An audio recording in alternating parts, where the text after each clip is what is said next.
Helps if I turn on the volume, turn on the mic. You guys, can you chat? There is a way to be able to chat.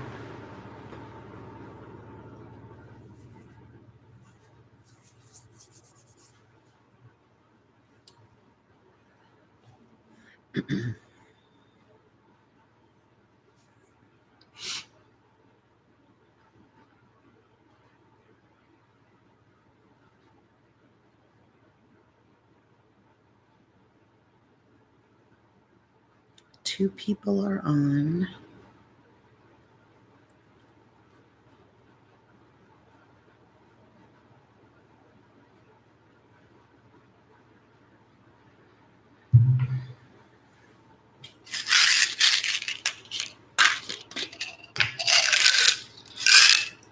I'm taking Advil, regular Advil. 3 people are on.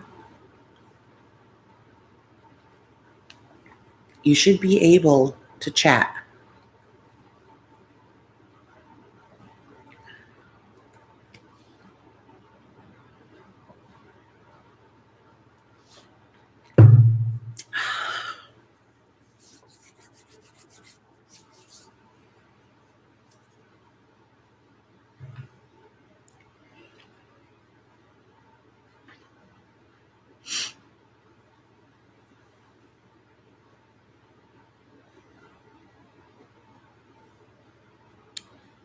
Let's see. 3 people on.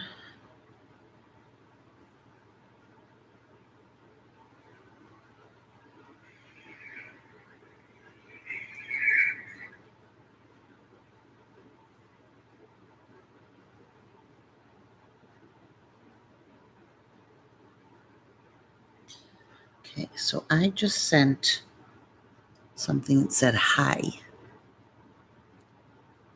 Let's see. So, you guys, it said you should be able to chat through YouTube, not through Patreon.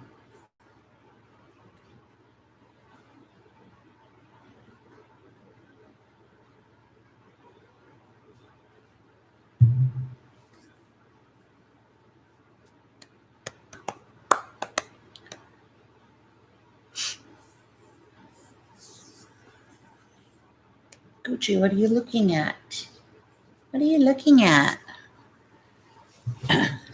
So there's 4 people on. I have no idea who they are.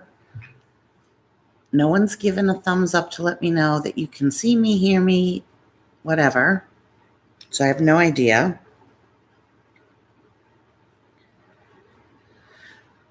5 people on.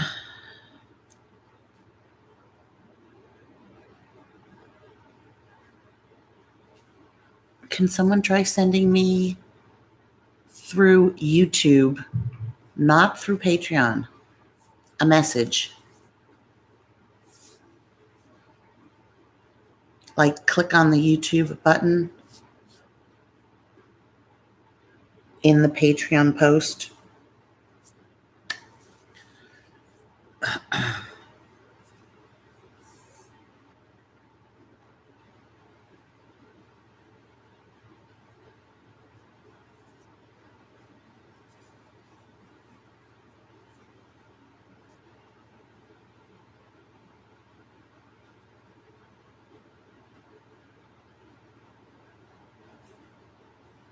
Let's see if anyone has sent me. If you're having trouble, email me and let me know.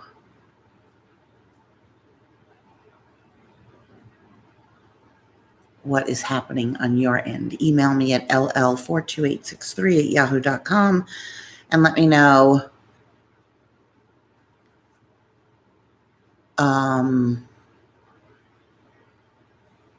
why you can't comment.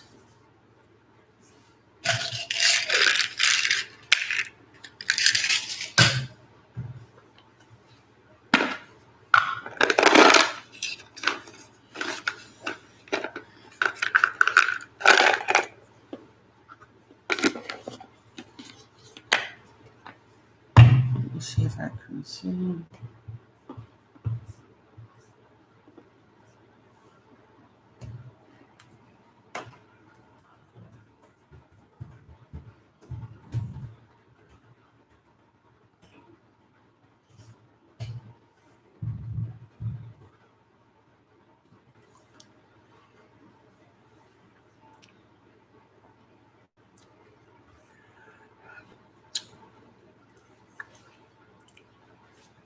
Okay. I already saw that.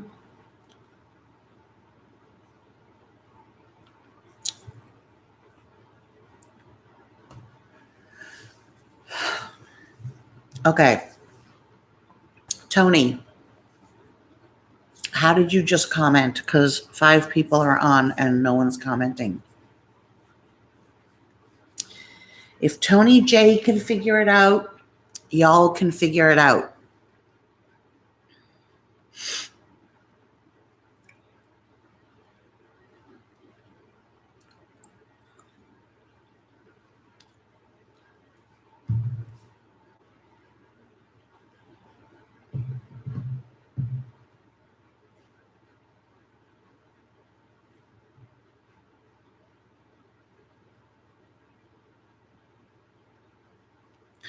Okay.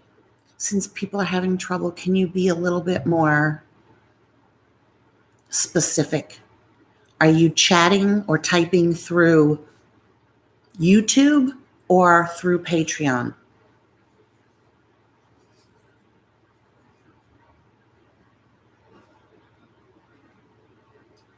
Obviously, you typed it. I'm trying to help the 3 other people that are on use Patreon.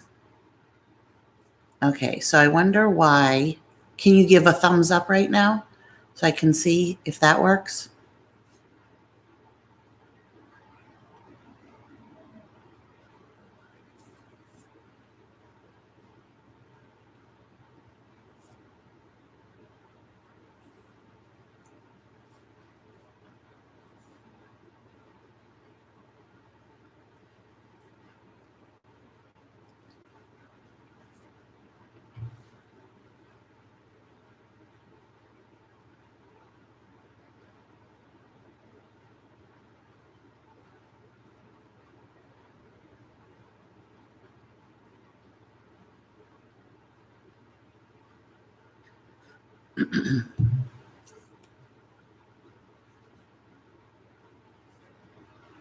Well, maybe I should just chat to the 5 people that are on.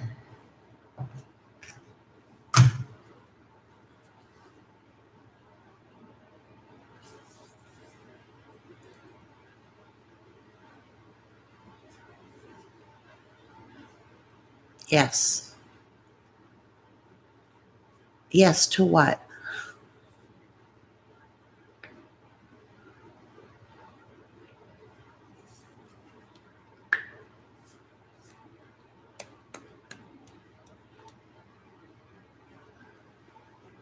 Well, you're not that slow because you're out of 5 people, one out of 5 that can figure out how to chat. I don't know what Y means.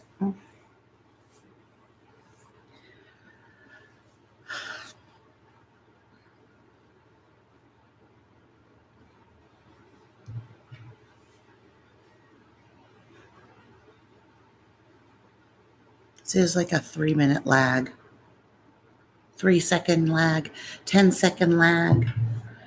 Okay.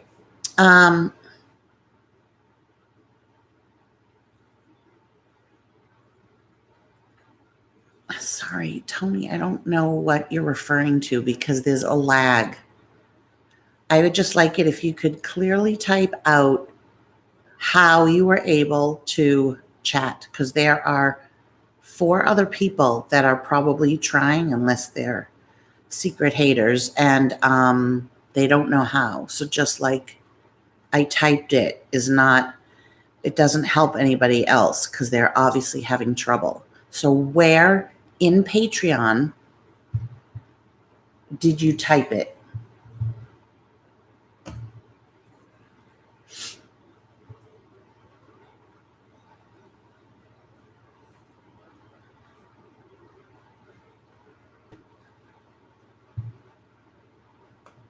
So, for instance, Judy is on.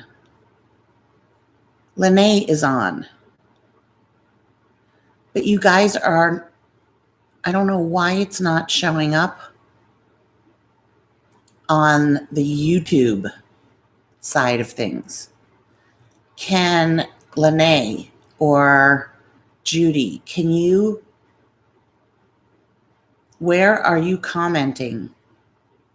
This is always so complicated. But Lene, it's not coming up on the YouTube, which is where I'm filming.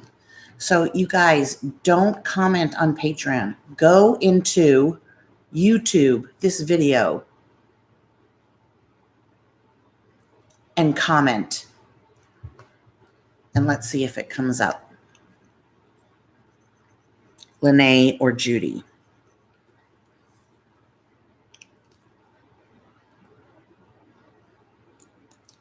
There are no thumbs up, and there's no one commenting except Tony commenting.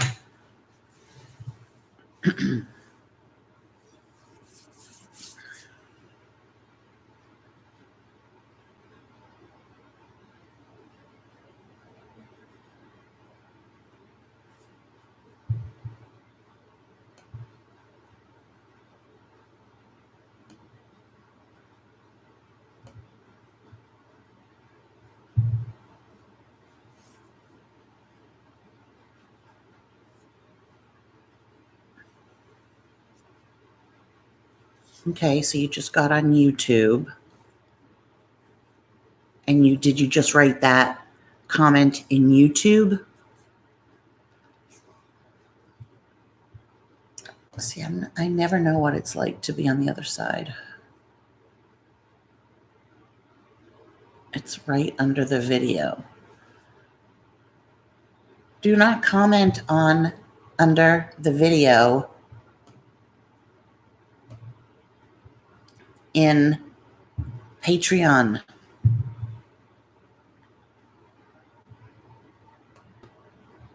Let me see if I can do it.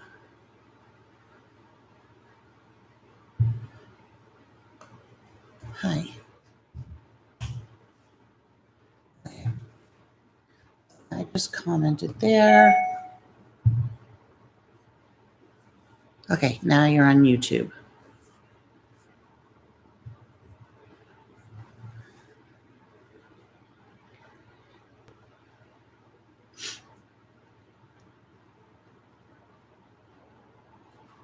If Tony, you can do it, then other people can do it. Can someone else please type on YouTube?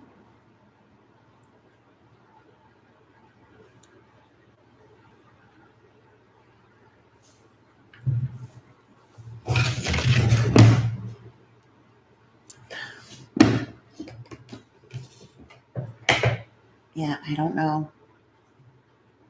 I don't have any nails on right now.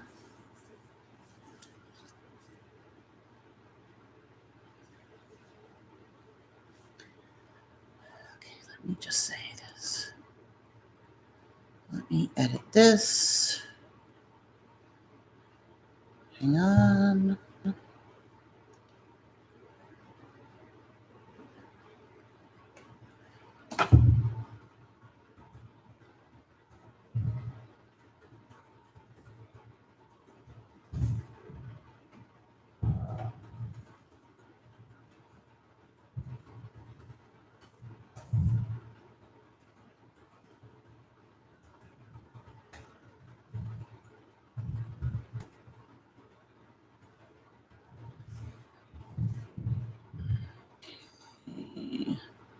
See. It smells so good.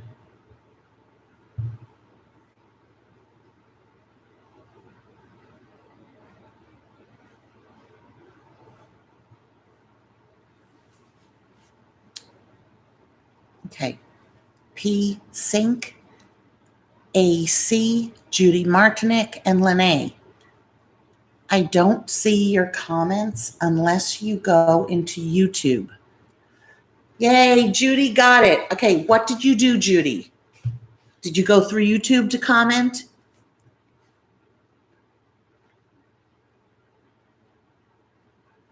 You don't need a mic. What is, I don't know what that means.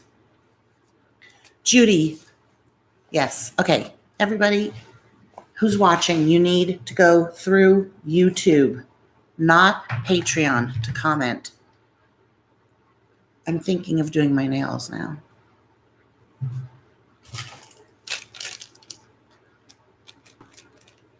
I think I'm going to do stiletto. Right, okay. Touch YouTube in the bottom right of this video in Patreon, which will bring you to YouTube, and you can comment there. We have 8 people. 8 quality people.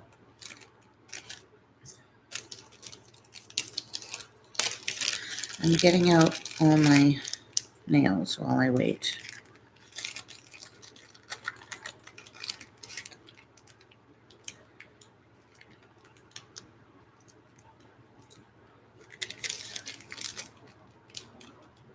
Seven people on. I can't see your comments unless you comment through YouTube. You cannot chat live here unless you touch the YouTube button at the bottom of this video on Patreon. Yes, Nola. And are you commenting through YouTube? Is that how you did it? Should be the way. I got 1 thumbs up. You guys on YouTube, please give me a thumbs up so that I know that there are 7 people on. 2 people gave thumbs up. It's certainly going to be a smaller group.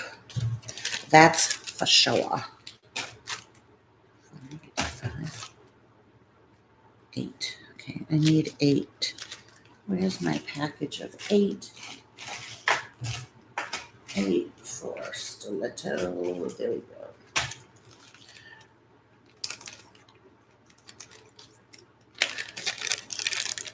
Thank God for YouTube, for dummies from,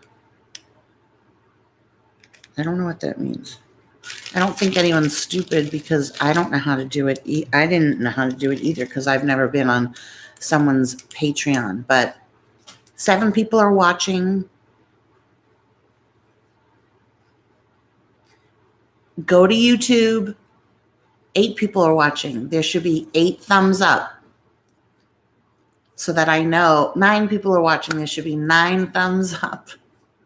Go to 10 people are watching.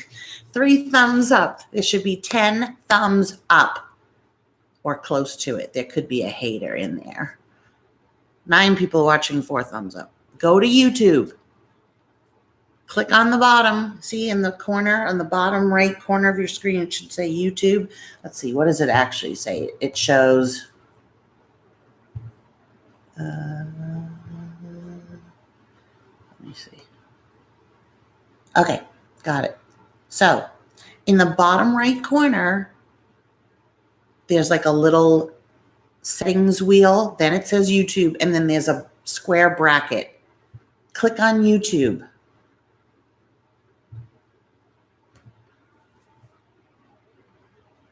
Thank you, Parker. Are you watching through YouTube? Judy's on. Helen, if Helen, who has no cell phone and doesn't drive, figured it out. Y'all can figure it out.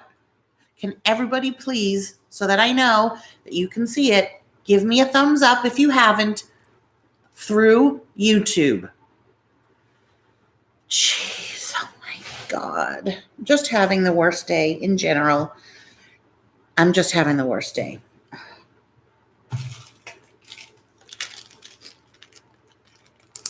I have a treatment in my hair because I put that peroxide, Parker, in it. And when it's longer, your hair's probably too short for you to feel it. When it's longer, it puts like a film. Helen, did you give a thumbs up? Are you one of the 4? Nola, did you give a thumbs up? Judy, Tony, did you give a thumbs up? Lene, if you're still watching, go to YouTube, give a thumbs up so that I know. 5. Okay, good. We're getting there. My nails are wrecked. Okay, you were probably the 5th. So there's 10 people on and 5 thumbs up. There are haters on my... Okay, good. On my Patreon, which is bizarre. Like, I wouldn't spend a dime on somebody that I didn't like. It has to be through YouTube, though. You can't give a thumbs up on the Patreon or a heart or a like, okay? So ACPSINC, if you're still on. Gucci. Oh my God, hold on, you guys.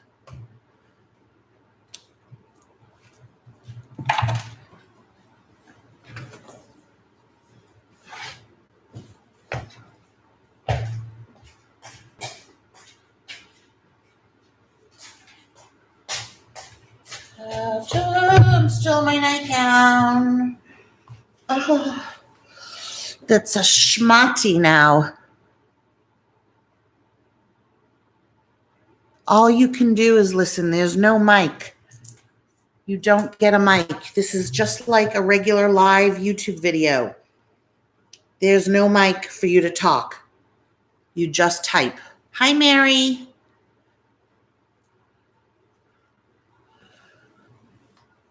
Nine people watching, 5 thumbs up. Focusing on the thumbs up because I want to make sure everybody can view it. Tony, I have no idea what you're talking about. This is not an interactive chat. It's me talking.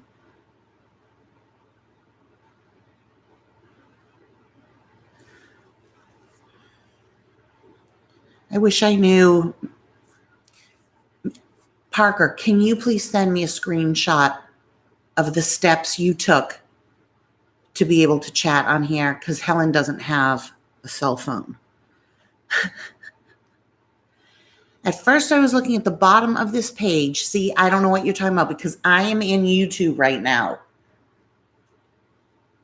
But actually, the YouTube logo is on the right-hand side of Lori's video.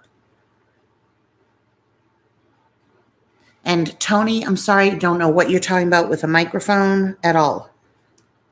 I don't know what that means. Does anyone know what that means? To me, that means that she's trying to talk.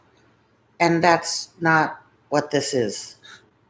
You can't talk to me through live.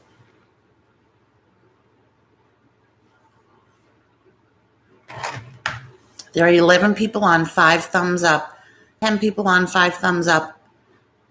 And I'm going to be able to cross-reference and see who's on and who didn't, and figure out who gave a thumbs up just by who told me. So I know Helen, I know Nola, I know Parker, I know Judy. That's 4 people.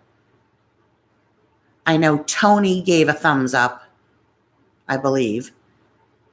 So there's 8 people. There should be 8 thumbs up, or I'm going to find out who you are and block you on Patreon. Okay, now 7. 7 people on. There should be 7 thumbs up.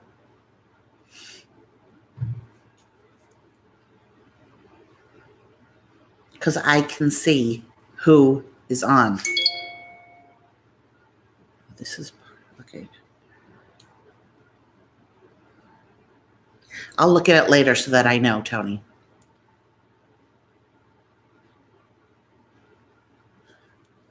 I don't know. I don't know what to tell you. You can't voice record. I don't know if you're on a computer. I don't know if you're on a tablet. I don't know if you're on a Samsung phone. I don't know if you're on an iPhone. You're just going to have to type it out.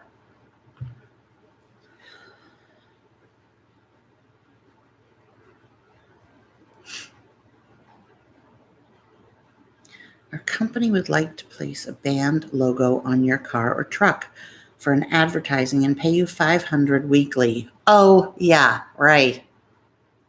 9 people on, 5 thumbs up.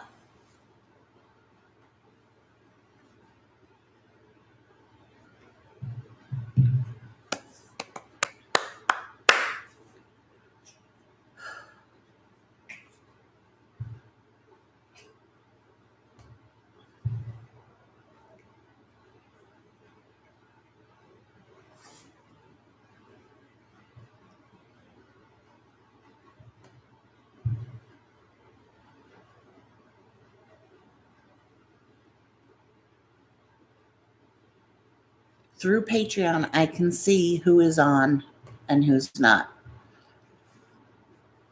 Or I can see who's on, I should say. I can't see who's not. That would be backwards.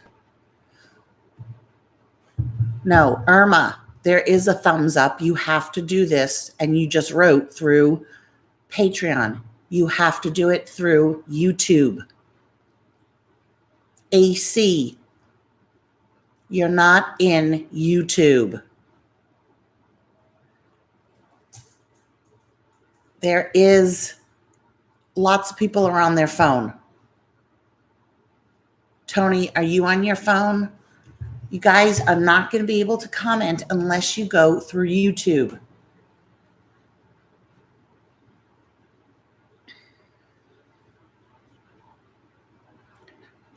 Someone who's on their phone. I know. That's fine, Tony. Nola, can you? Hi, Britt. Hi, Brittany. Give a thumbs up, please.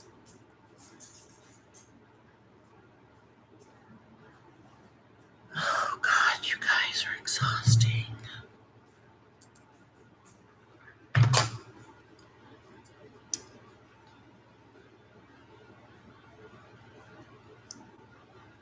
Brittany, are you on your phone? Nola, are you on your phone? 31 fucking minutes. And I just am trying to help you guys be able to comment and interact with me here. It's exhausting. Okay, I need someone that's on their phone. Okay, if you're on your phone and you don't have a YouTube button, let me see. I have a YouTube button.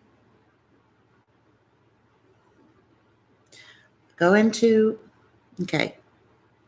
So live on Patreon only. Comments, add a public comment. Help. Okay.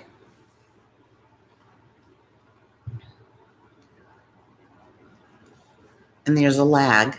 So let's just see.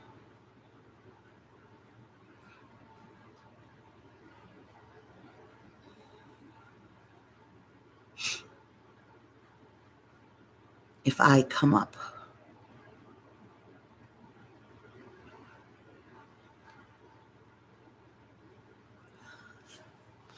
Tony, I don't really know what you're talking about because you're clearly able to type and text with me.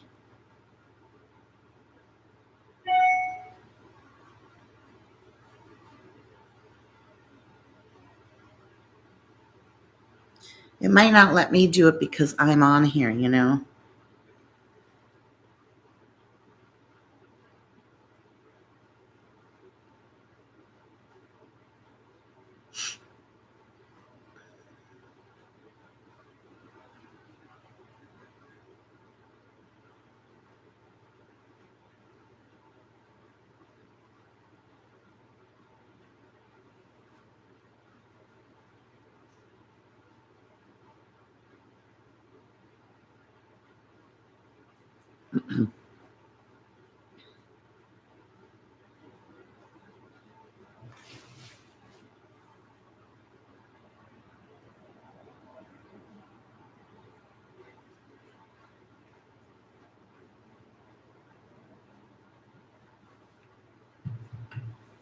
Mary, are you still on?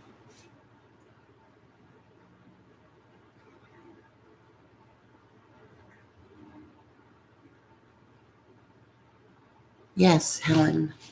Okay, so 31 minutes, 8 people on. Guys aren't reading. I'm thinking of maybe I should just start this again. Couldn't get it on my phone.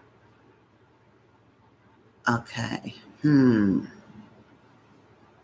Parker's good at this. If Parker can, and I don't know what kind of phone you have, Brittany. If Parker can try to get on here on the phone, but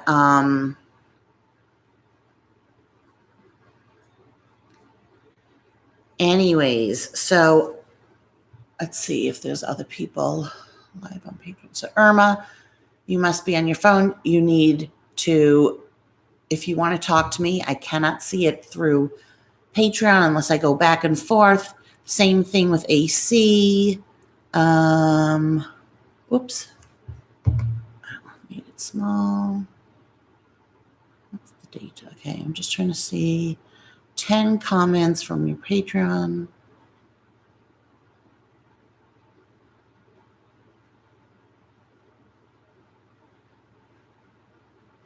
AC, I'm on my phone. There's no YouTube to click on. I don't know what that sound means. Let me just do this. Do not disturb. It's every time someone comments on Patreon. Lene, Judy.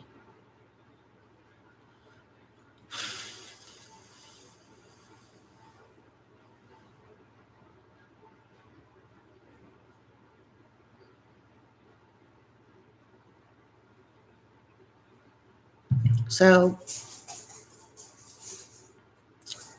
and I don't know if Tony's still on. Let me see if he is. I mean, Parker, sorry. Pom Pom's playing with something. Lori Boudreau is on. You playing with a toy? Lori, I can't see your comment unless you comment through YouTube.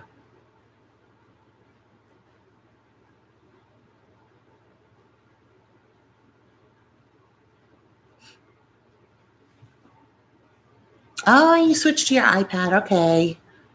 But the iPad, shouldn't that be the same as the phone? I wish someone with a phone could tell me. But although I just tried with my phone and it didn't come up.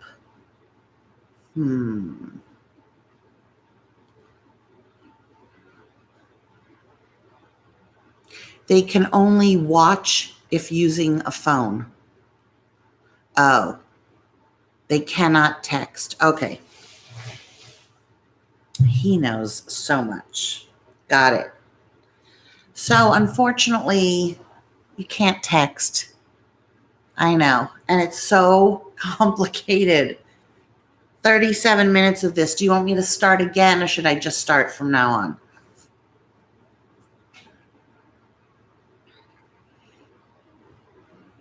So I have a conditioning treatment in my hair because I had filled it.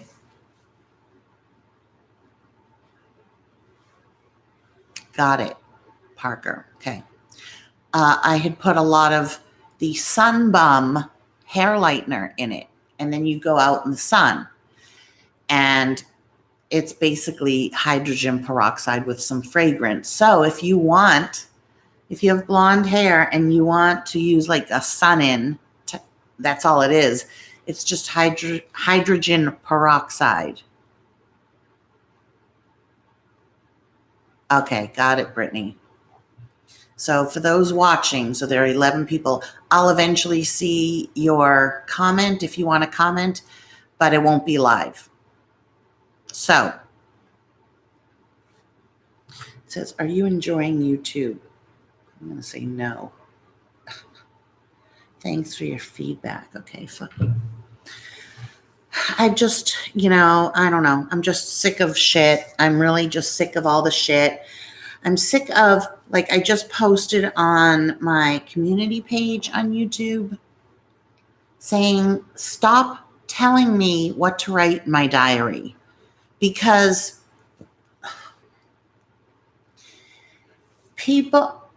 everyone thinks, I shouldn't be doing it now, but when I'm on a live on my regular channel and I get hate, sometimes I just quietly delete it. Sometimes I react to it. Sometimes I get all fired up with it. Sometimes I let the person just go on. And then that's it. Like that's the end of it. Everyone thinks I talk about it so much because, first of all, I do more lives than anybody else. No one else does lives. If on my channel, you rarely see negative comments. I delete them. I hide them. I hide the user. So people giving advice on how I am choosing to handle hate, which everyone gets. Even Parker gets it on his channel.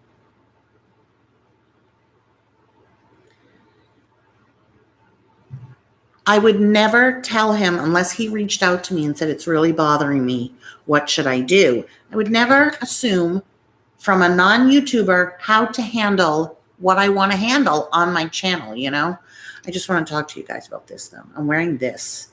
Good Girl by Carolina Herrera, or as Jeremy Fragrance says, by Carolina Herrera. He's German. This is good. I love getting these little ones because I like so many different fragrances that by the time this one goes, I'll be on to something else.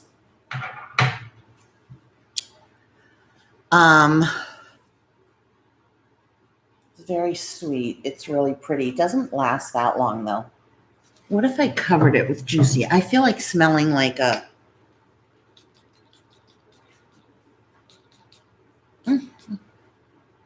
Oh, God, I just got a whiff of caramel. It's so good.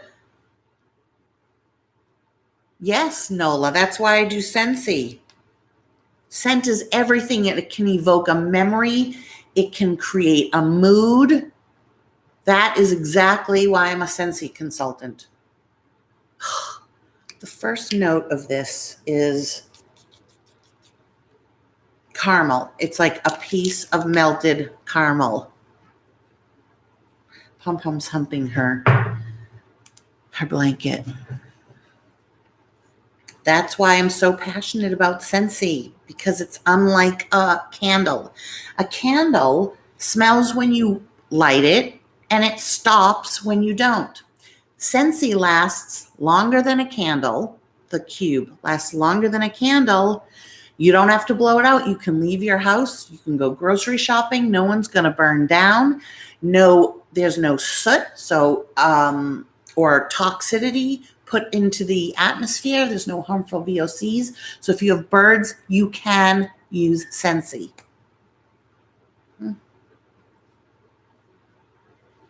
How gorgeous is that bottle? I showed it on my video.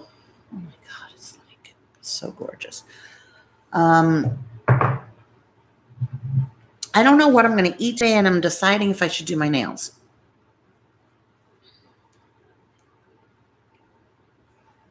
Kind of over not being able to type and such.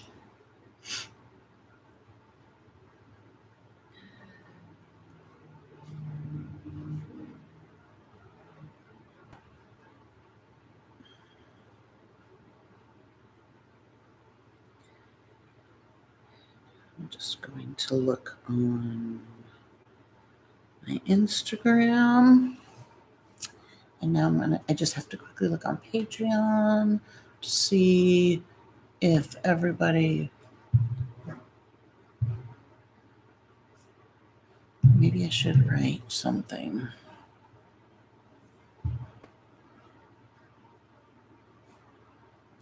I don't know what that means, Irma.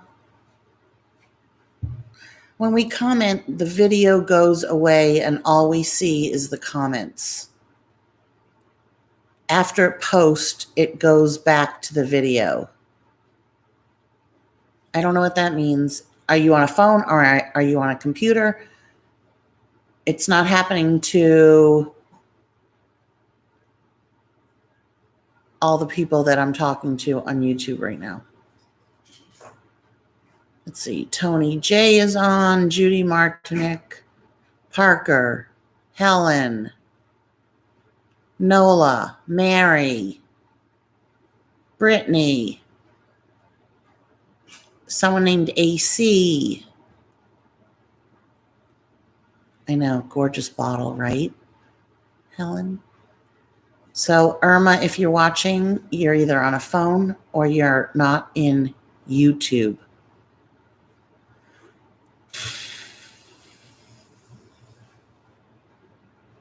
I don't know. IRMA. I don't know. People are not specific, so I have no idea. I'm just going to write a new thing on my post. Hold on.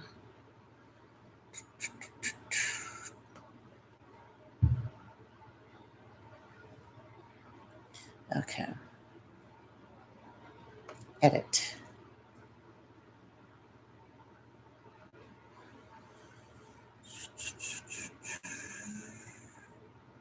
Let's see.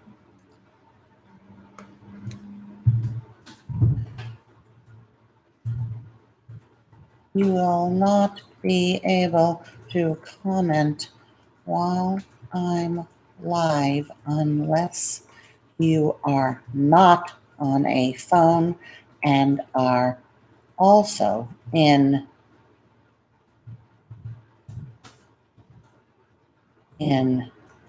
YouTube, not Patreon.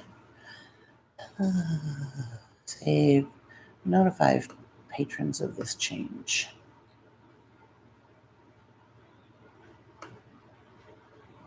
When I go off, oh, okay, Angela. When I go off, do you guys not see me anymore when I just did that?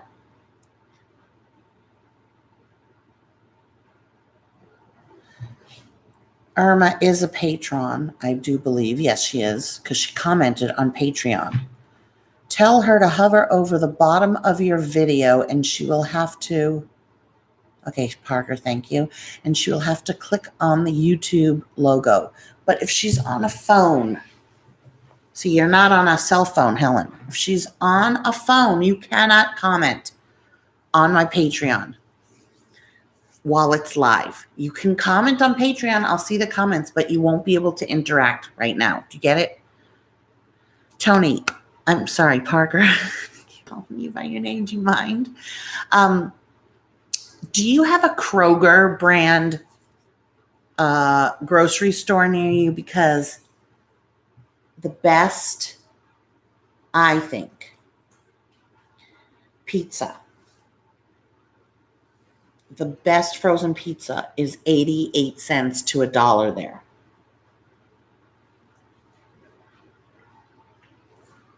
Yeah, it's different on a phone. I'm going to eat a couple of circus peanuts. Okay, let me show you the brand. Hold on, I'm going to go get it, okay? It's so good. You don't have to doctor it up, but I do. Oh, clicking of the knees.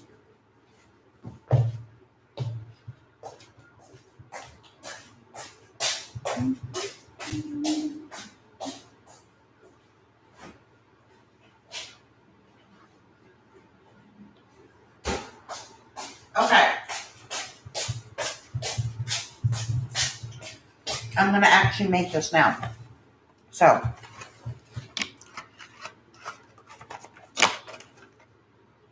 three meat or pepperoni. Okay. And then there's cheese. The three meat has sausage, pepperoni, and ham. The way that you do it is you see that part of the box? You lifted it up, and then I kind of slide my fingers down each side and open it. Then here's the pizza. And you fold, see the silver? You fold this back like that. Sometimes I spray it with some Pam because the part of the cheese of the pizza will stick. Then you open the pizza. Hold on. Oopsies.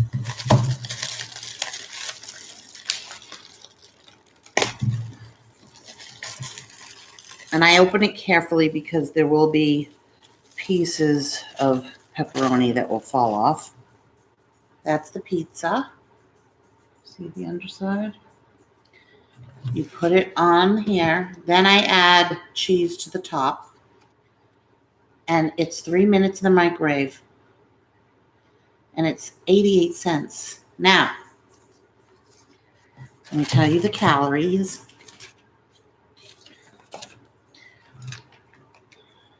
And I cut it into quarters.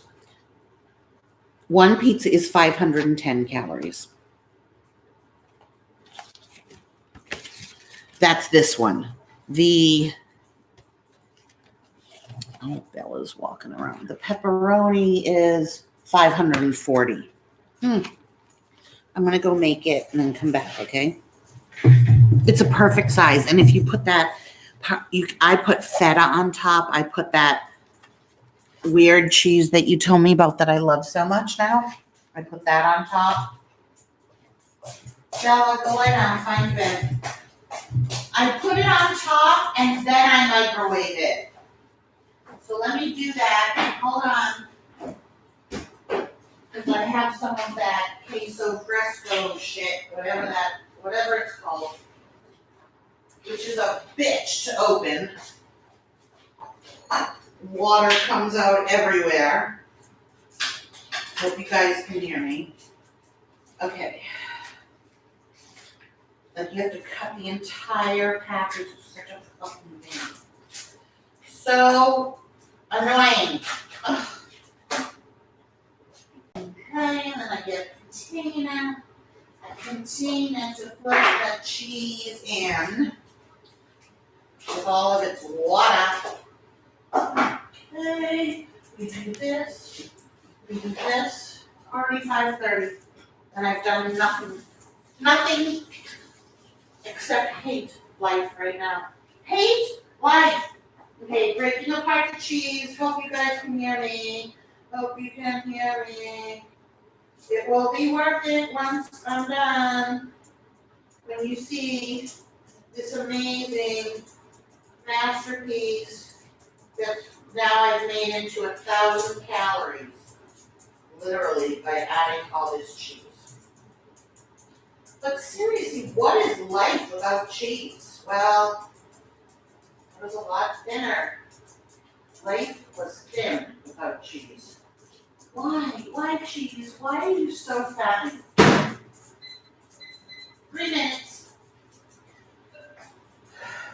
Bella, find your bed. Just find your bed. Oh my God, find it.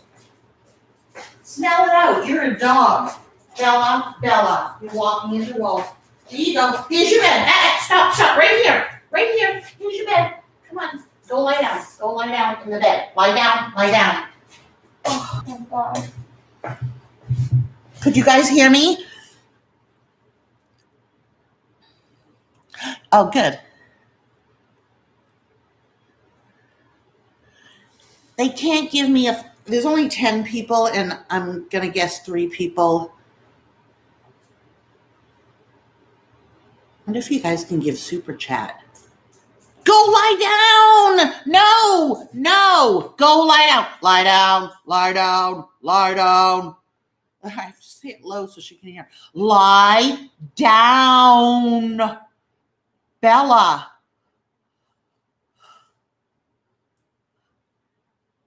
I don't want to know a life without cheese either.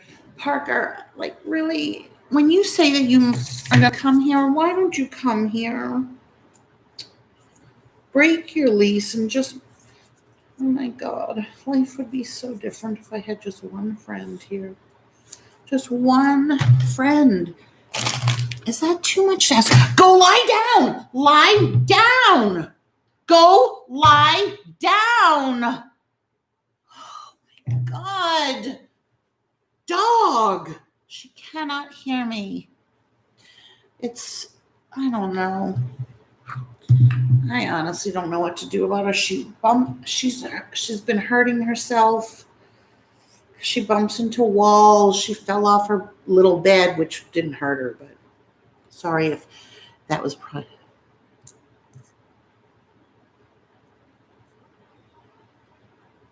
Bark's gonna be here soon. Timing is gonna be off. I'd have no place to have you if Burke is here. I have to just file that mail.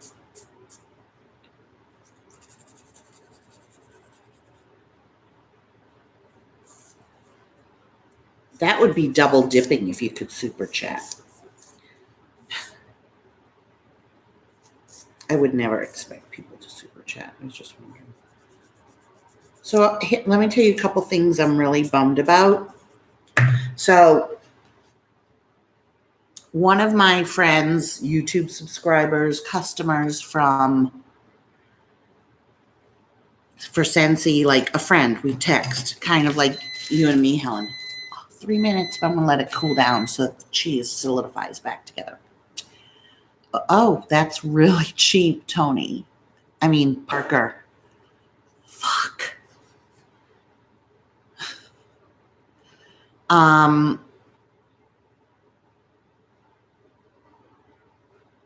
The airport's like 20 minutes away, but you'd have to stay at a hotel if Burke is here. Actually, even if he's not here, I don't have another room unless you mind sleeping on the sofa. But there are inexpensive like Airbnbs or hotels, but then that adds on to the price. But we can talk about it offline. So one of my customers, Sandy, really loved, you'll like to hear this too, Parker. She loved the mermaid warmer. So I had given the mermaid warmer to my friend here to try because she only has small warmers for her house. And I thought she might want to try a big warmer. So hey, they think I'm spraying. I know people think I'm spraying the dog. I'm spraying the floor next to the dog so she stops. No.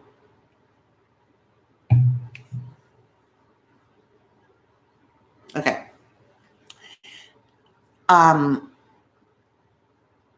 So the mermaid warmer. So I gave it to my friend. Okay, stop it. Can she hear the spray? She's looking around. So I gave her the warmer and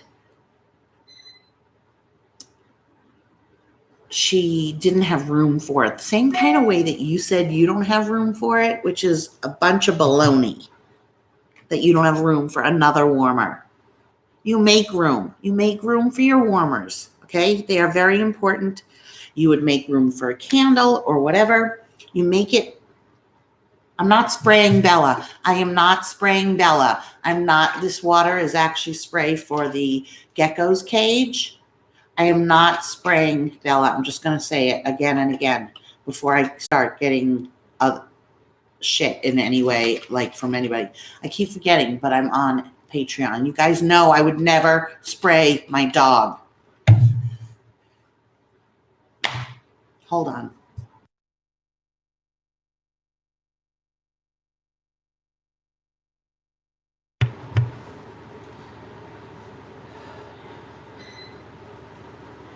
So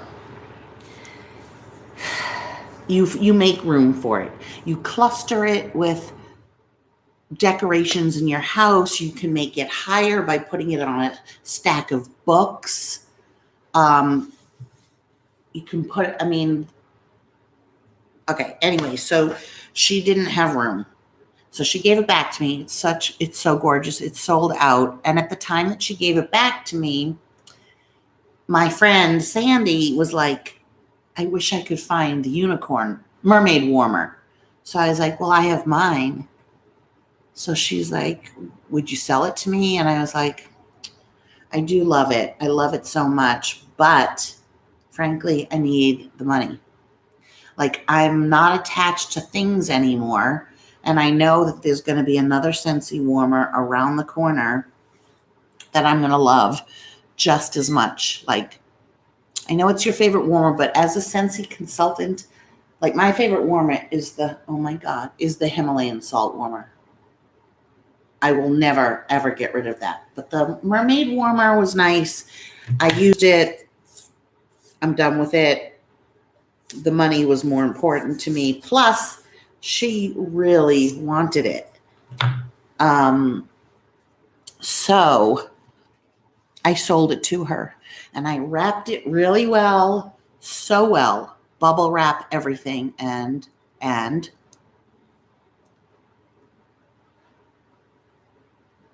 can you guess what happened? It arrived broken. I had them put extra fragile. I had wrapped it and then put bubble all around it, bubbles, big bubbles. I don't, some post offices are very violent with their things. So she's heartbroken. I refunded her money. So now I'm out the warmer and I'm out the money. She doesn't have the warmer, can never get the warmer back. That was one reason I was upset. Then I had another person who has purchased a lot of my jewelry. She lives in Canada. And Tony, do you remember that blue bracelet that I called Cinderella or something? And it had the chain hanging from it with the crystal. Well, she bought that from me, plus one of my vanilla perfumes that I make. And I hand painted the vanilla bottle with her name and stars. And I wrapped that bracelet beautifully in a beautiful pink organza a little pouch, not velvet, pink organza pouch, and mailed it. And she never got it after a month. And I, for some reason, could not find the tracking sheet. I looked through everything multiple times throughout several weeks. She said, I still haven't gotten it. Should I wait? What should I do? So I said, no, I'll just make you 2 more. I just made her 2 more bracelets and a perfume. And I mailed it to her. So $12 to mail it to her, 2 more bracelets of my time, plus my perfume. It's $20 for the perfume that I charge. That special bracelet that I had made her had, what's my favorite stone? Labradorite stone and a crystal. It was, I think I charged her $60 or $65. It was really, really nice because it had the chain, and so she never got it. And I was like, no, I'll just make you 2 more. So I made her 2 other kinds of bracelets and a perfume and mailed it and stood in line. Every time I go to the post office, you guys, it's 10 people deep, and I cannot stand for longer than 5 minutes without pain. So I'm in pain, but I do this because I have like a little business and I need the money. Okay, back to needing the money, always needing the money. If I could stand, I wouldn't give a shit, but like everything is killing me right now. So I stand, I go through it, I send her the new package. Last night I found the original mailing receipt. So I typed in the number, and it's in Malaysia, not Canada. So I told her. She wrote back saying LOL or LMAFO, Malaysia. And at the time, because the other person's Scentsy warmer had just broke, I was like, there's nothing LMAFO about it, that it's in Malaysia. Like, the time, the effort. I just completely broke down and started crying. And Burke happened to call, and he was like, tell me what's wrong. And I was just, I just like poured it out, because I had to refund the money for the first warmer, and I don't have the warmer. Then all that jewelry, I had to remake jewelry and send it out on my dime. And then the reaction, which she didn't mean like that, but I don't know, if somebody had said to me, and she's on my Instagram, she's on my Patreon, so I'm telling you how, because things happen in your life, I was unable, I feel like crying now, because reading that was Malaysia, LMAO.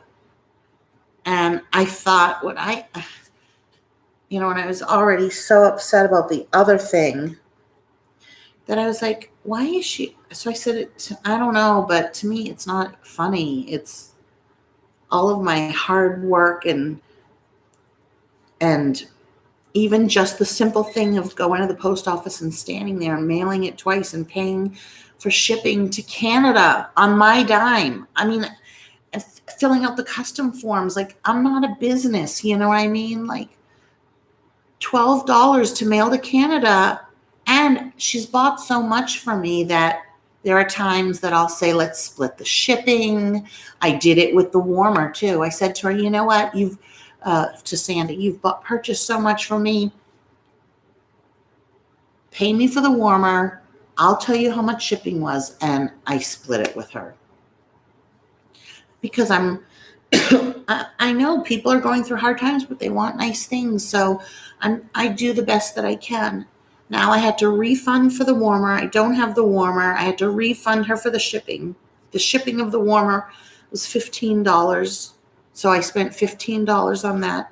I spent $12.95 on remailing stuff to Canada, when it was the Canadian Post that didn't get it to her, because once it's out of the United States, you can't track it while it's in the United States. Once it leaves the United States, you can track it. If somebody had made me something and then remade everything and remailed it, I would say, and then they said, oh, I found the tracking number and it's in Malaysia, I would be like, oh my God, I'm so sorry. Like, let me go to my post office. Let me see where it is.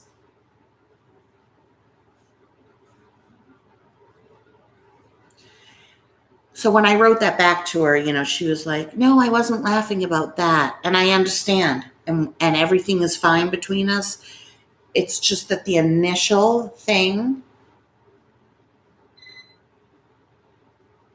hurt me so bad that the reaction, and this goes back to what Parker said on his Instagram, don't expect people to be you.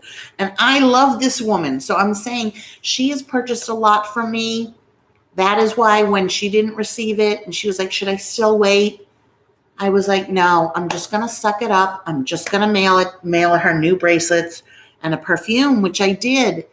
I had no problem doing that, because if she didn't get it, she didn't get it. And I didn't have the receipt for it at the time. And then I found the receipt in my car in a bag.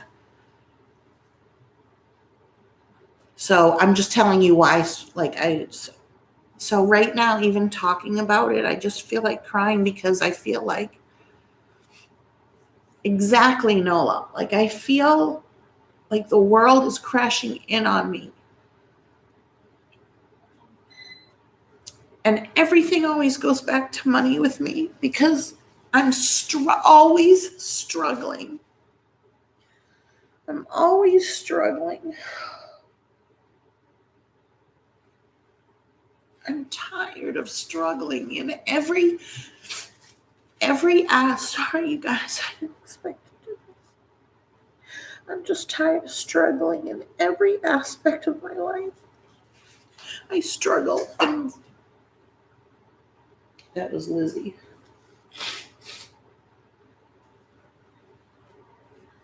I struggle, and I know other people struggle too. I'm just telling you my life. I struggle with the most important relationship in my life, which is my mother. I struggle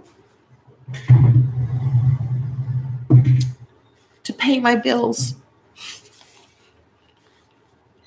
I struggle with pain every single day, every minute, which wears on you after a while. It wears on you mentally. It breaks you down. I struggle with cleaning my apartment. I struggle with sleep.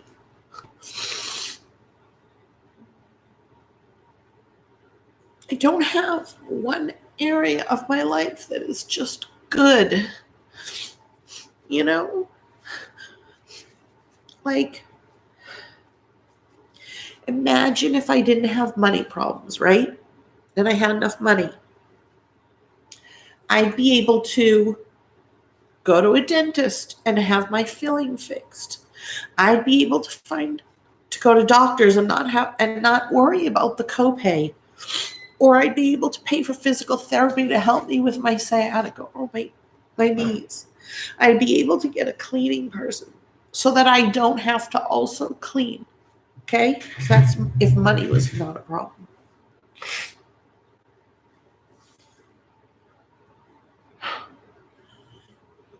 I know, Brittany. I know you do. A lot of people get it. Now let's say, forget about the money. Now let's say my health was good, right? If I wasn't hurting all the time, I'd be able to go and I would get a job at Target, standing there, helping people, cleaning carts. I would do that.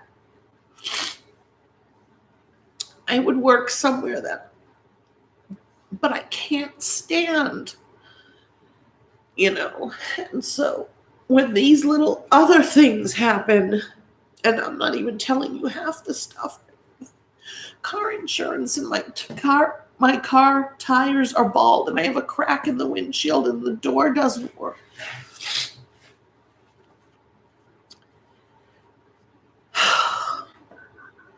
I'm sorry. I can't. This is why I want to give to my Patreons because I get money from that. I can't lose you guys. I depend on that.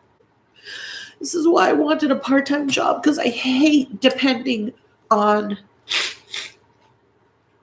I hate having jobs that I have to solely depend on people that I don't even know. Like Scentsy, my Scentsy sales, the sales of my bracelets or my jewelry, the sale of the money I make on YouTube and the money I make here. It's all dependent on someone else, and I'm a very independent person.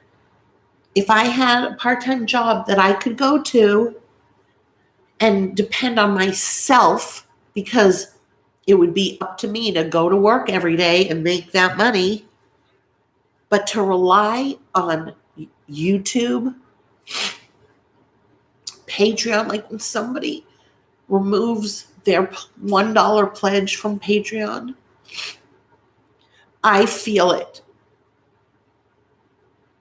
It makes a difference. People don't know that, and nobody bothers to write or anything, and it's really none of my business.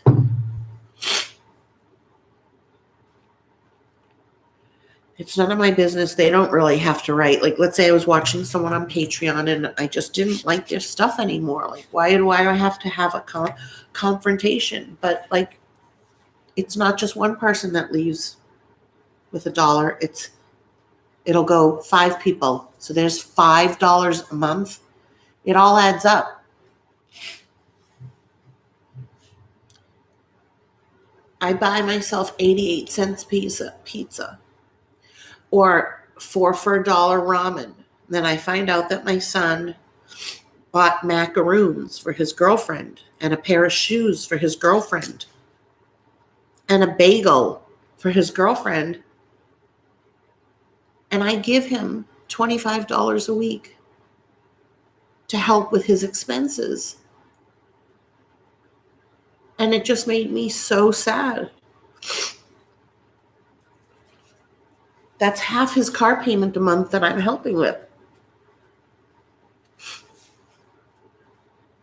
Don't be spending it on outside bagels. I can't, like, to me, I indulged in 2 days of the Culver's fish because I felt like having like a nice meal. And I did. I bought some perfume for myself, and now I'm thinking maybe I should just return it. Like, do I really need another perfume that makes me happy? I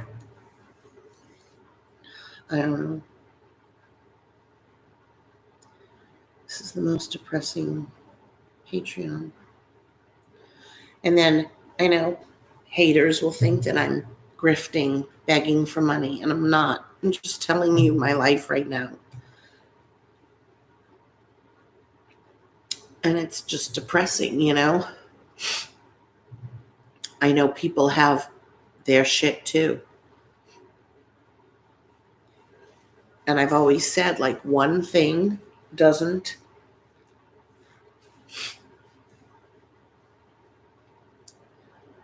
outweigh another, because this is what's happening to me. Whatever struggles you guys are having, that's happening to you. It's not that I don't feel for you, and I don't feel like my problem's worse than yours. I'm not even comparing.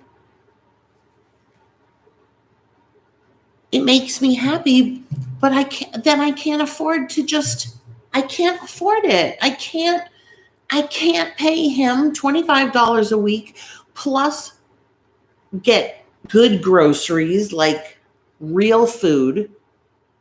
Crap food is cheaper. It's just not fair. Like, and I want to spend a little money on myself. But okay, so I did. I spent it on that because somebody had bought one of the Scentsy warmers and somebody had purchased my jewelry. And so with that money, I do a bunch of different things with it. I either pay a bill or I invest it back in some stock of jewelry, what have you. And then I just had to shell out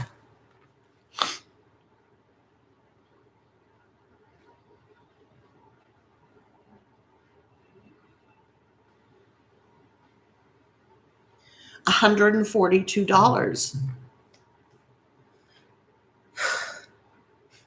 because a package got lost, and the response that was initially given me, which she didn't mean that way, but I took it, was like, oh my God, Malaysia, what the fuck is it doing there? That's how I took it.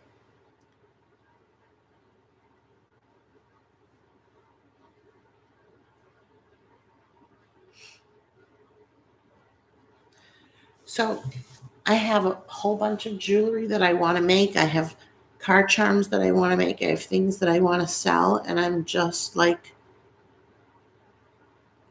I'm frozen by my own inability to break it down into small pieces and take one thing at a time, one step at a time. I am completely overwhelmed.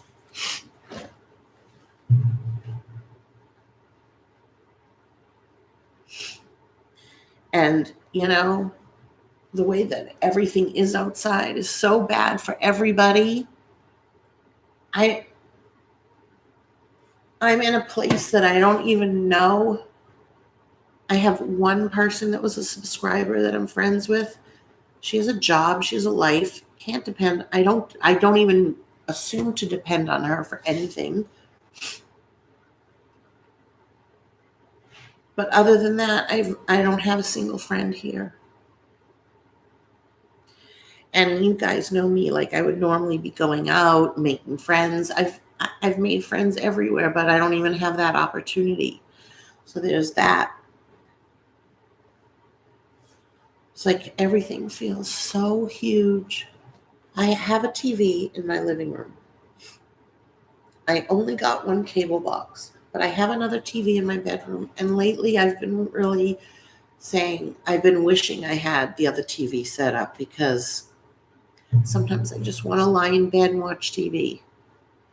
So I called up the cable and they were like, oh, you can go to the cable store. We're not having any guys come because there's no outlet there, right, in my bedroom to put in the cable. They said, but you can use a wireless. We have wireless boxes. All you have to do is go, there's a place, a Cox right down the road.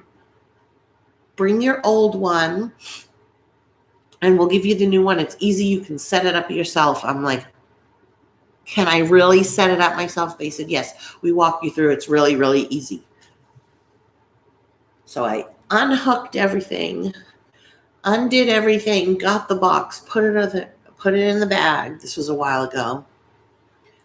Drove to Cox, waited in the outdoor line because they're only allowing 5 people in. So again, I'm standing with some equipment. It's heavy. I go in and they're like, oh, we're all out of stock out of the come back mid-July. This was in the beginning of June. So I turned around, I got home, I had to walk up the stairs, which hurt. I had to reattach everything. Like, this is what I mean, when you're in pain, when you're hurting, simple things like that.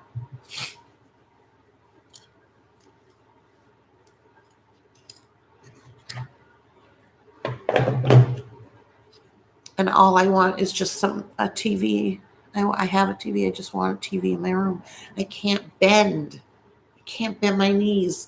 So it's hard to I couldn't even get on the floor. I don't know. Am I feeling sorry for myself? Yeah, probably. I feel sorry for everybody. Brittany, every time you write a post about, like a guy or whatever, I know how that feels, how, you're young, you want a man in your life.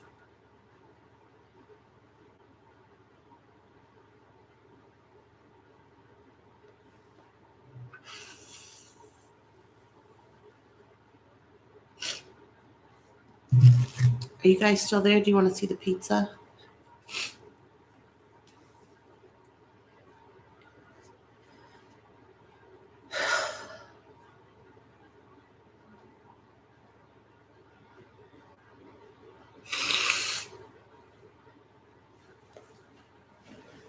Thank you, Parker. Do you want to see the pizza? I'm going to go get it.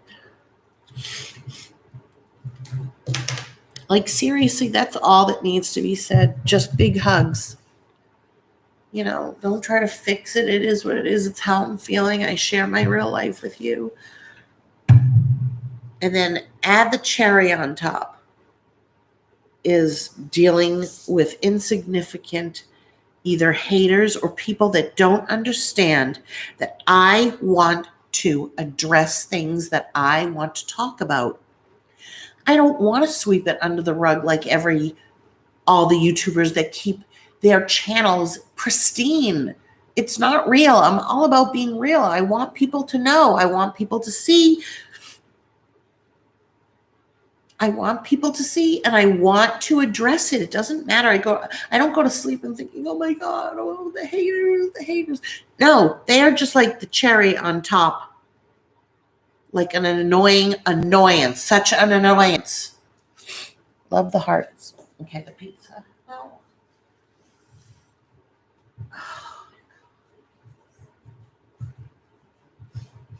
Tony, you need to see my shoes. I think you might have seen them. Oh, she's gorgeous. And people call you fat and ugly and tell you you can't sing. Like, who needs that crap?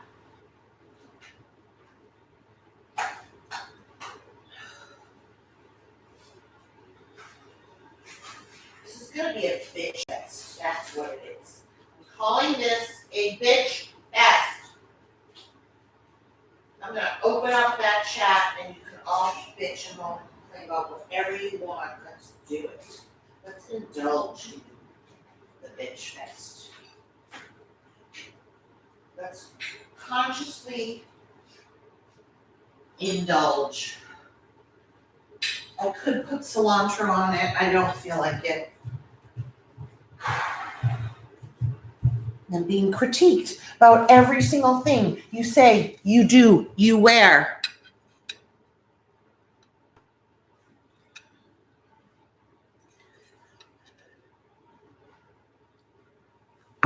Thank you, Brittany.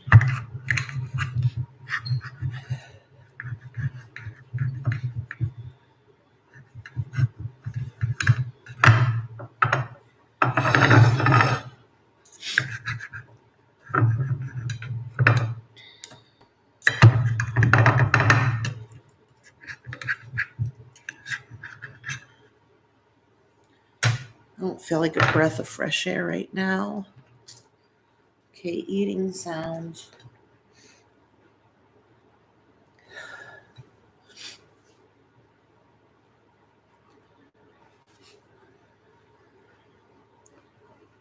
Here's a good piece right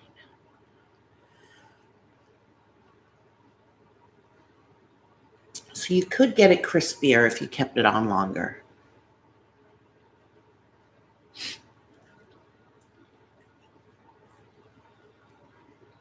It is so good.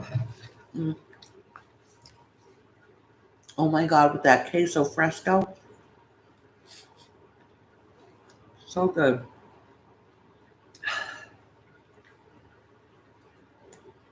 The crust is not crispy. You can put it in the oven, but I don't like crispy crust. I mean, I do, but not enough to turn on the oven and do it. I want my 3-minute pizza for 88 cents.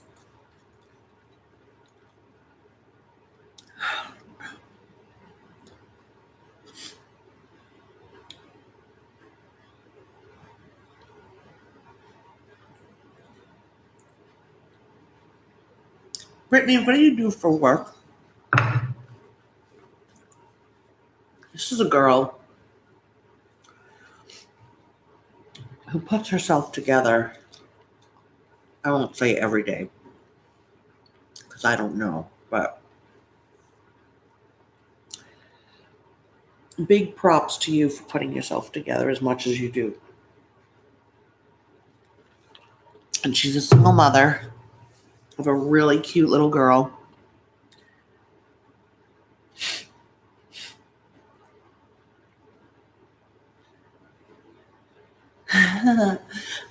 Thank you, Brittany.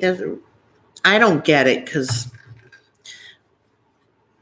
I don't know. I don't know if I would watch me if I was on YouTube. If, you know. Oh. Wow. And yes, Parker, you need this.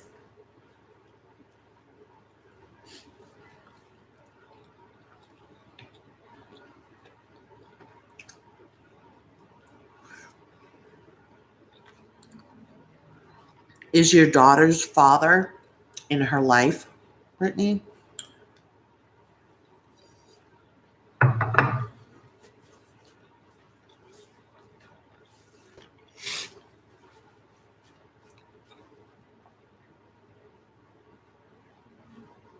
Hi, Disco Kitty. Yay, you're on. You just missed me crying.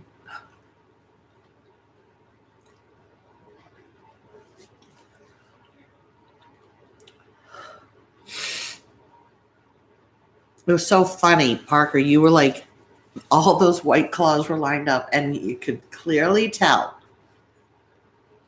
that you had been drinking. But your take on the Chick-fil-A and the way that you spoke was so eloquent, so well thought out. You didn't stumble on a word. You were calm. Oh, that's good, Brittany. You were calm, cool, collected. I was like so blown away.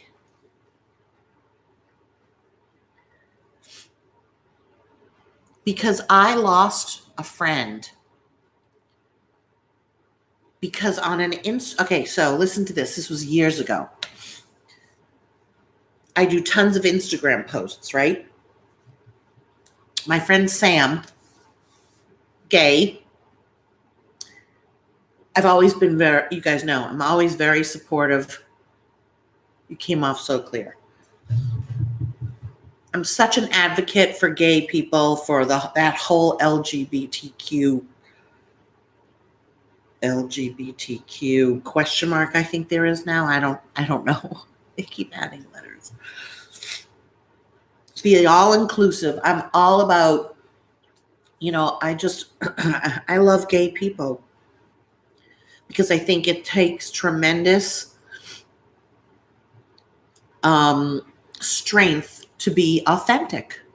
So I gravitate towards gay people that you can tell are gay and that I know are gay because I think it shows a strength when now it's kind of the in thing, but even trans, like I gravitate towards trans women, trans men, because I feel like we share a common thing, like we're authentic and we are not what our body is, right? So our body might have come out male, but inside you're female. And I can relate to that because this is not me. It's my body. This that I don't like is not who I am.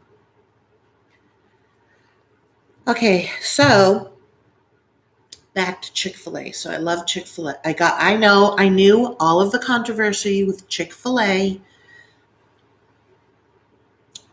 So my friend Sam never, ever, ever commented on any of my Instagrams. Not any of the jewelry I made, not any of my animals, not any of my anything I put on there. And one day I was on Instagram and I took a Instagram of me getting Chick-fil-A waffle fries. And I made a post saying, oh my God, look at these are so good. And look at the little, how they give you the Heinz ketchup. Like you could either snap it open and squeeze, or you can open it. And he called me out on my Instagram. This is someone I've known since he was a baby. He's 7 years younger than me. He's Marge and Roberta's brother. I hired him at 13 to be the photographer at my first wedding. I have always been so supportive. I have never said a negative thing to him in my life. And he called me out on my Instagram saying, I can't believe you went to Chick-fil-A, da-da-da-da-da-da. And I said, why are you doing this on my Instagram? And I am very well aware about Chick-fil-A. And he said, I'm calling you out. And I've told several gay people, and they're like, I love Chick-fil-A. And the way that you put it, Parker, is a perfect example.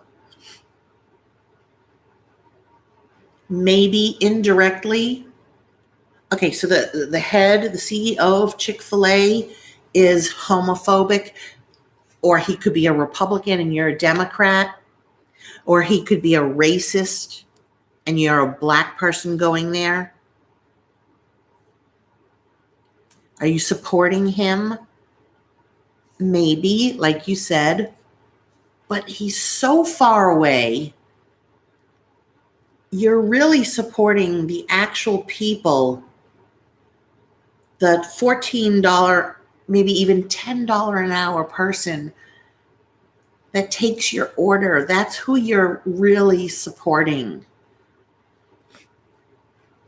And I get it. Like you said, it's like the big picture. Yes, take a stand, put them out of business, whatever. But there are benefits to going there that might outweigh the negatives.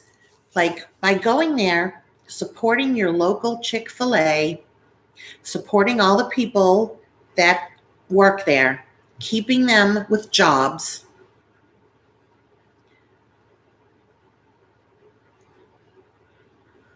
rather than thinking about the guy who doesn't like gays and him being a millionaire.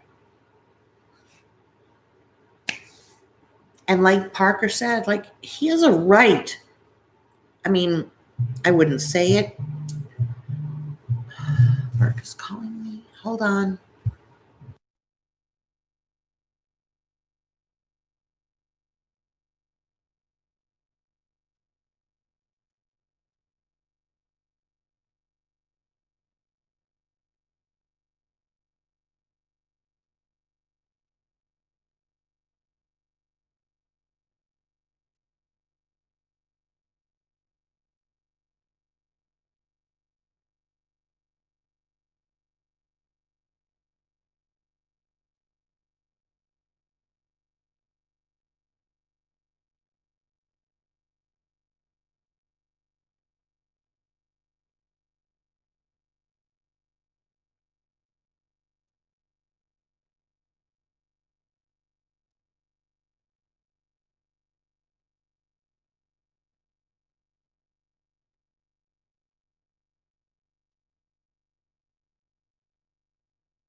I'm reading something that someone just wrote me.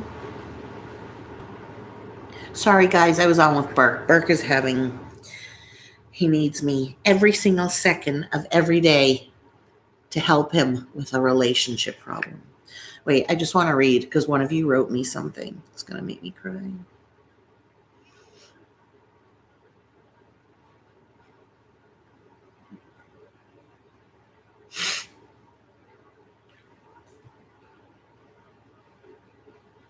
Thank you. It really touches my heart. Makes it all worth doing this.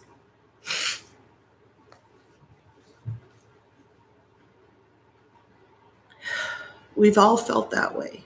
I have felt that way many, many times.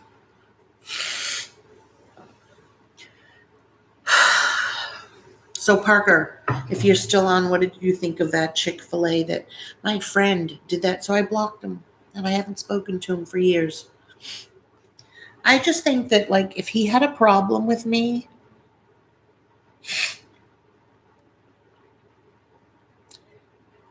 then call me, text me privately, but to choose that moment to, like, I don't know, I just never get onto people's social media and call them out. I just never would do that. Like, even with Parker, like, you haven't answered my texts, and I flip out over it sometimes because in my mind, you're just sitting around doing nothing.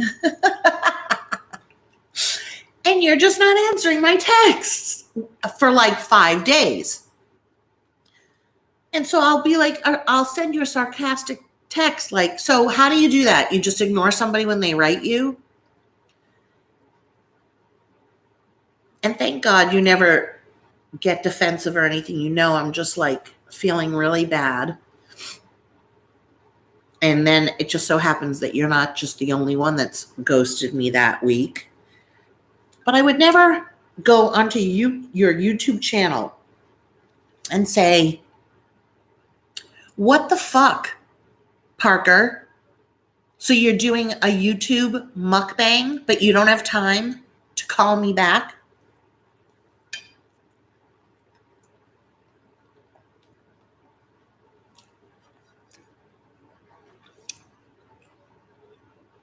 Yeah, exactly.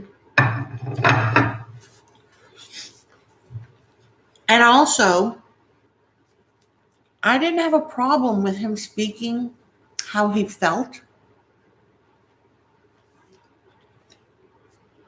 I got a spray in the area of someone else.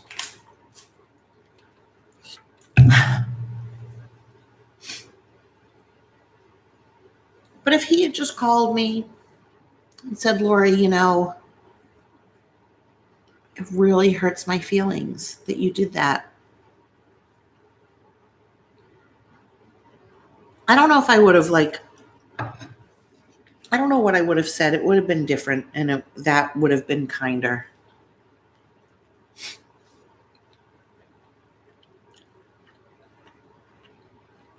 Like, what the fuck is wrong with people?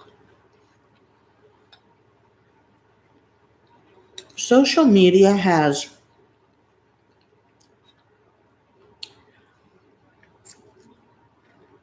really opened our eyes to the disgusting side of human beings. And I'm just going to say, I'd rather not know.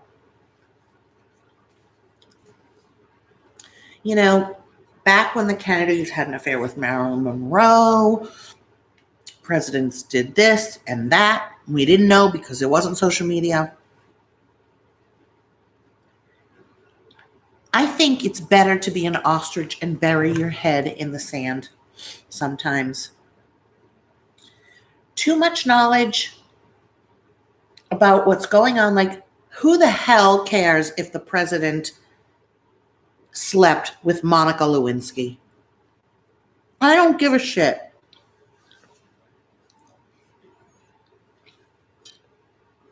Okay, some may say, well, it's an indication of his moral compass. The fact is, you don't know anyone's moral compass. And the fact is, every person that is president is human. So Bill Clinton had to say he tried pot because they found him one time. He tried pot, but he didn't inhale. And now pot is legal in so many states. It would be fine.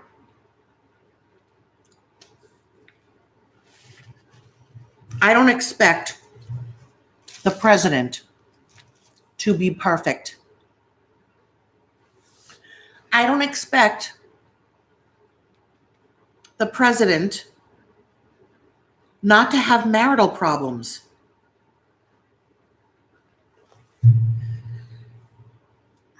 You know, the press or people back with the Kennedys, they covered that up. I think it's good. Why did we need to know? It came out anyways, but we didn't need to know. We're not electing superhumans. We're electing people, and I'm just going to say this again, that Donald Trump, after he takes a shit, he wipes his asshole. Picture it. The Queen of England does it too. Donald Trump wipes his asshole. He shakes his dick to get the last drop of pee off of it. He has to touch his penis and shake it off like everyone else.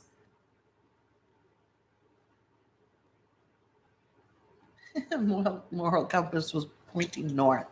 You always want to be pointing north. North is good. When okay, what if the president has erectile dysfunction? Do we need to know about that? He has 3 baby mamas. Trump has 3 baby mamas.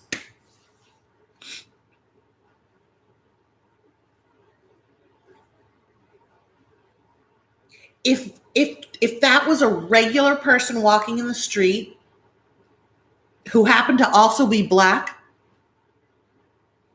we would label him a lowlife. Oh, look at that black guy. Yeah, he's got, what do you have, 3 baby mamas? And I don't hate Trump.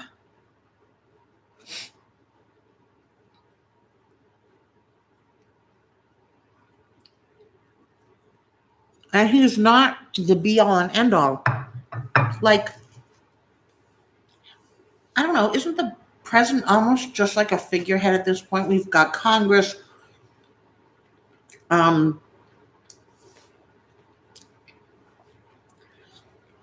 don't really run the country.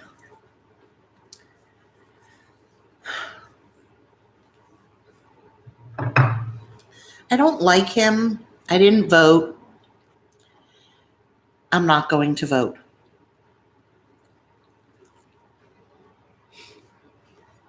I can't vote when I'm so politically unaware.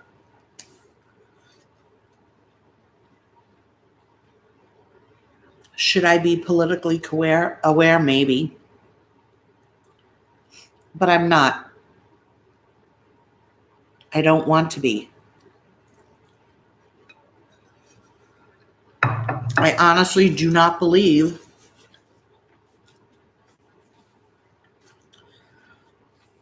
that my voice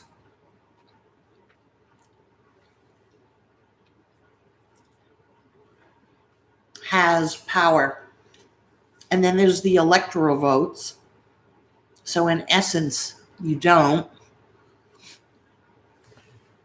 I don't know. I think there are certain people like Brittany, you work with mentally challenged adults. I could never do that. I don't have that ability in me. I couldn't be a nurse. That's why there are nurses. That's why there are people that can be nurses. There's a lot of things I couldn't and wouldn't want to be because there's a place for someone else that wants to be that. I would never want to be in politics. I have no desire. And that's okay, right? So once I was set free from Sam, I went to Chick-fil-A a lot more.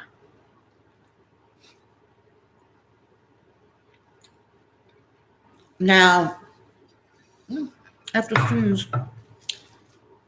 Oh my God, don't you hate that when you have to sneeze and you just put a, look at my tissue. It's like pathetic. I'm holding in the sneeze. Oh my God, I was in the supermarket. TJ Maxx with my mask and I had to sneeze. And I get really pissed when people sneeze or cough right now. I was walking down the cleaning aisle. Some woman had like a hacker's smoking cough. It was gurgly, and I just like turned and went in the other direction.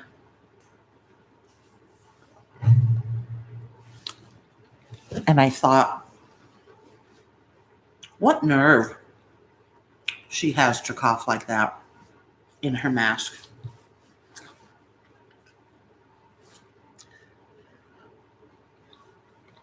Mm-hmm.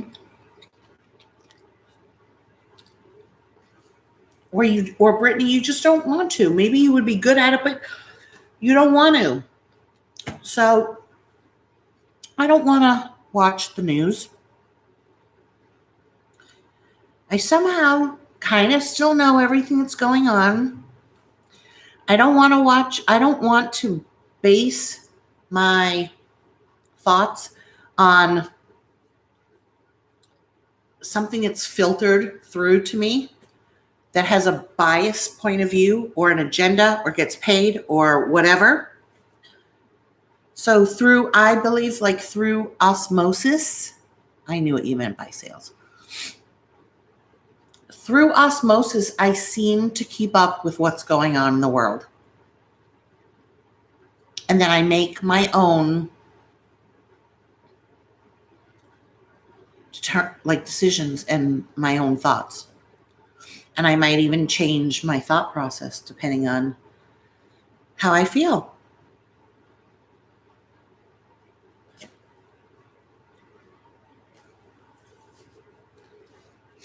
So I'm not voting.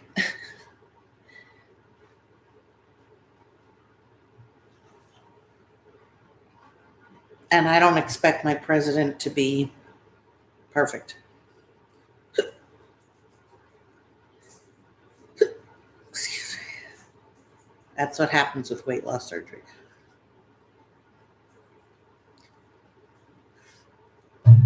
Oh, you got your pom-pom.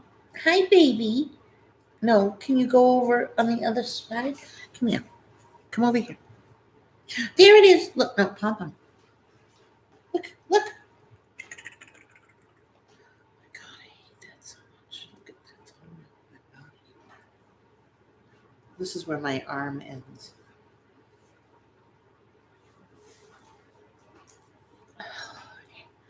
Oh my God. Okay, just wear a tank top. No, that is the one thing I won't do because I'd have to go, hi, hi, hi, everyone. Oh.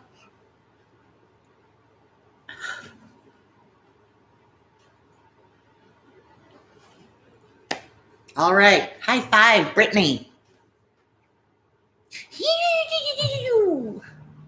This is called the Hadassah wave because it keeps on waving. Burke, when he was little, he used to shake my thigh and watch it continue to shake. But he liked hugging me more than my mother because I was soft and cuddly and she was hard and bony.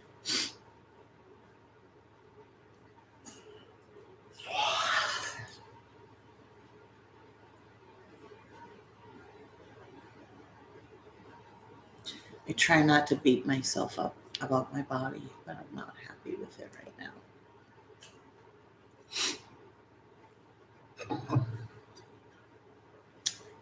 Last piece.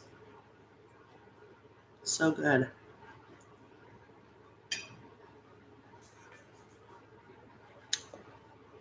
I always like to doctor up my pizza though. I can't eat on this side because I have a cavity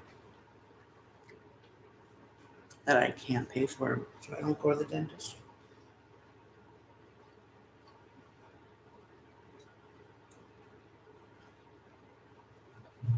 And my mother lives in a 5-star hotel.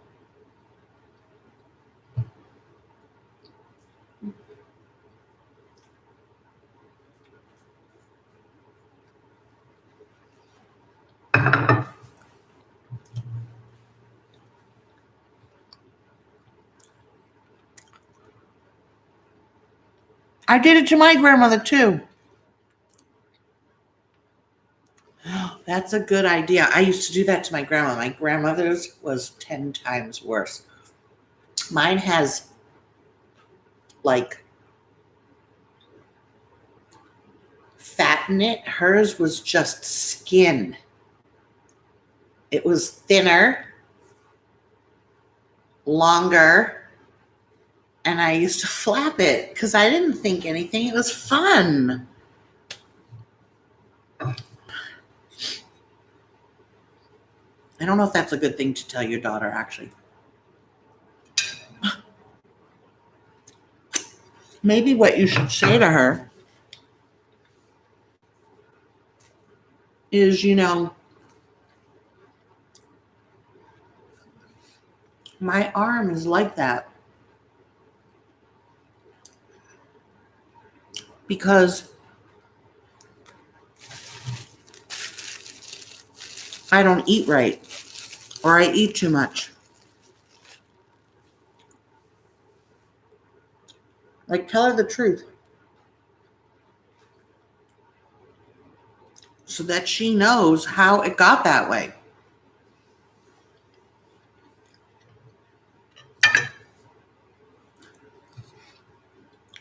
Because you don't want her to get that way, Thank God I didn't have a girl. Oh my God. All the body image issues Burke has. My son has never eaten when he's not hungry. He has no food addiction at all.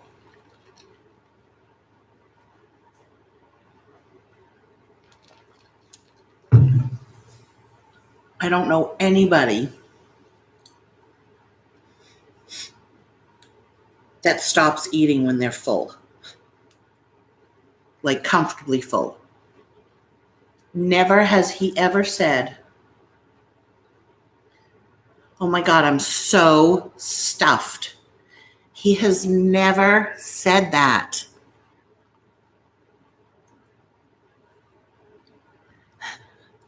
But tell her it's not a great thing.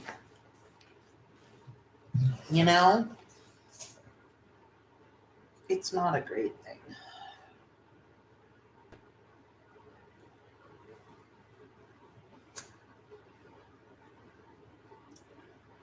What else you guys want to talk about? 14 people on, 9 thumbs up. Just want to lie down. I wish I had TV in my bedroom.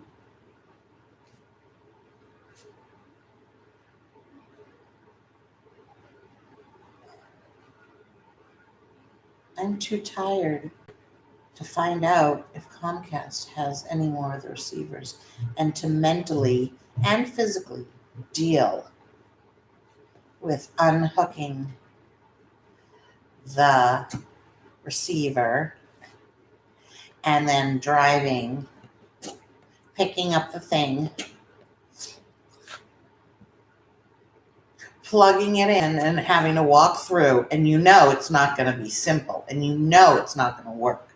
Did I hit you in your face by mistake? It's not going to work. Oh, it's that noise, by the way, is my foot on the bottom of this. It's not going to work right away. Like, it's just impossible that it's that easy to just plug in. It's going to say, sorry, signal not found. Sorry, user not found. Like, it's going to do something. I just know it. Oh, yeah, it's really easy. All right. It was so easy to drive there. The person on the phone couldn't look up inventory or have a clue that all of the cocks in the area that I was in are out of the wireless boxes. They didn't know. They don't speak to each other. How is he dragon? Oh, he's so cute right now, but you won't be able to see because of the light. He is.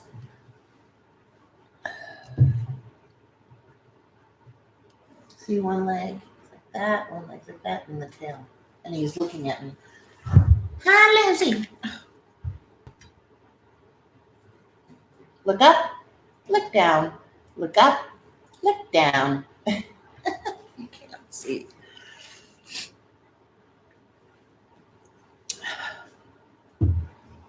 "12 people are on." Hi, Baba Cussies. Give it to me. Give it to me. Let me just see if anybody is commenting.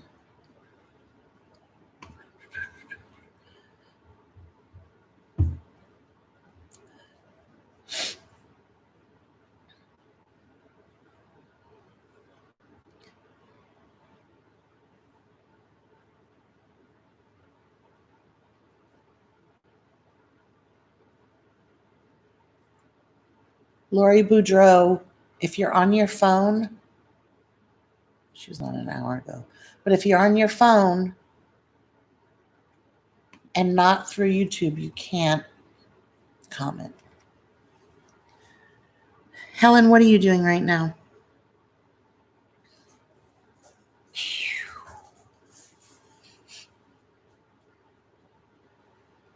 Such a good dog at fetch, except sometimes she won't release the toy. She goes and gets it and comes right back. She twiddles back, give it to me. But if I don't get it fast enough, she won't give it to me. Oh, Pom Pom. Pom Pom and I are playing with her Pom Pom. I know this is terrible of me, but sometimes I just want to go to sleep. I just want to go to sleep.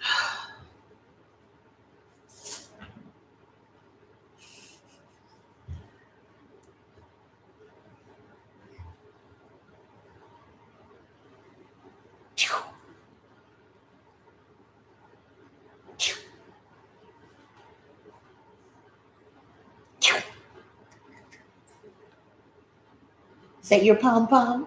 Look at your little rump in the air. Isn't she the cutest puppy dog ever? Oh, but I'm told she's matted and sweltering. And then yesterday I got some shit from somebody saying something about that if I don't like cats, why do I have one? Because I was roughhousing with Gucci.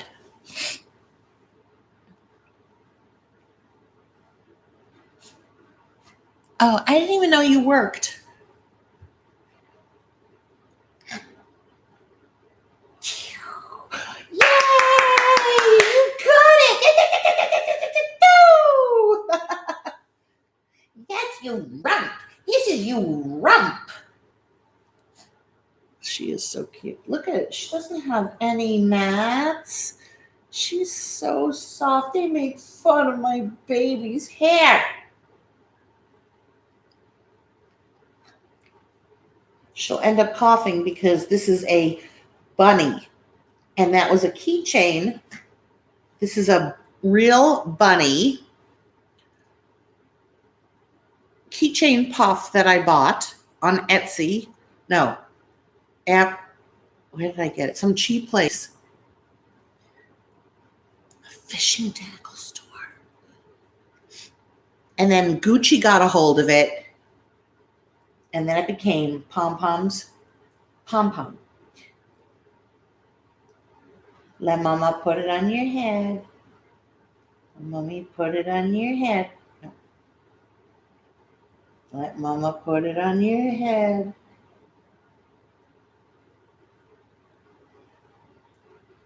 Let mommy put it on your head. On your head. Choo-choo. Choo-choo.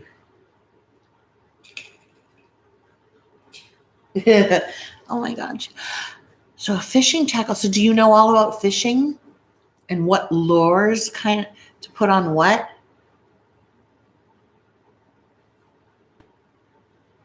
Yeah, get out. Get out. It's mommy's.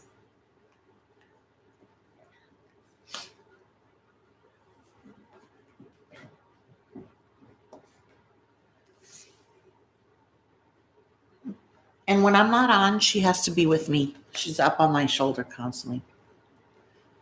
You are. So what do you walk? Do you walk to the fish and tackle store? How do you get there? What do you pack for lunch? Okay, this is what I picture. I picture Helen to be in my head. Okay, so she's whatever you can see in that little picture.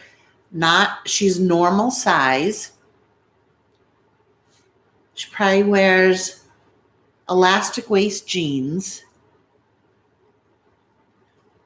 cropped with white sneakers, and then a floral shirt with a sweater. And she walks to her. She made herself tuna fish with a slice of cheese on white bread, and she has a little package of Fritos and maybe some soda. Nothing excessive.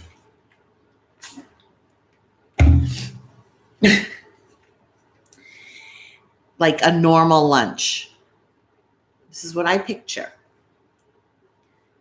And then she walks to work in Canada to the fish and tackle store where everybody knows her and loves her.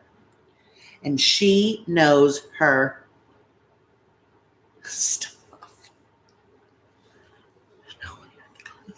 Elastic jeans. Why? I love elastic jeans. Oh, okay. Then she wears real jeans. I just have this picture. Not like creepy elastic jeans, like nice elastic jeans like what I have. But I do think that you wear a shirt and then a sweater in case you get cold. I do think that. And you're always very well put together. This is just how I'm picturing it.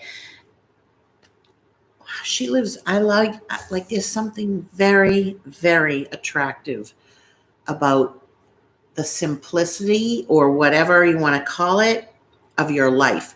Now, I don't know if you're married. I don't know what kind of house you have. The fact that you don't have a cell phone, which is something I could never do. So that's huge. Like when I make fun of you for not having a cell phone, it's just because it inconveniences me. I can't text you because I would text you. I don't say it in a bad way. I say it in almost a jealous, but not jealous way.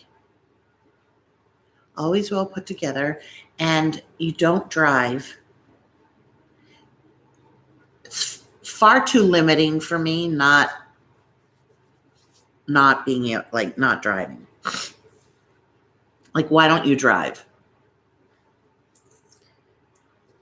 Maybe where you live, you don't need to. I don't know.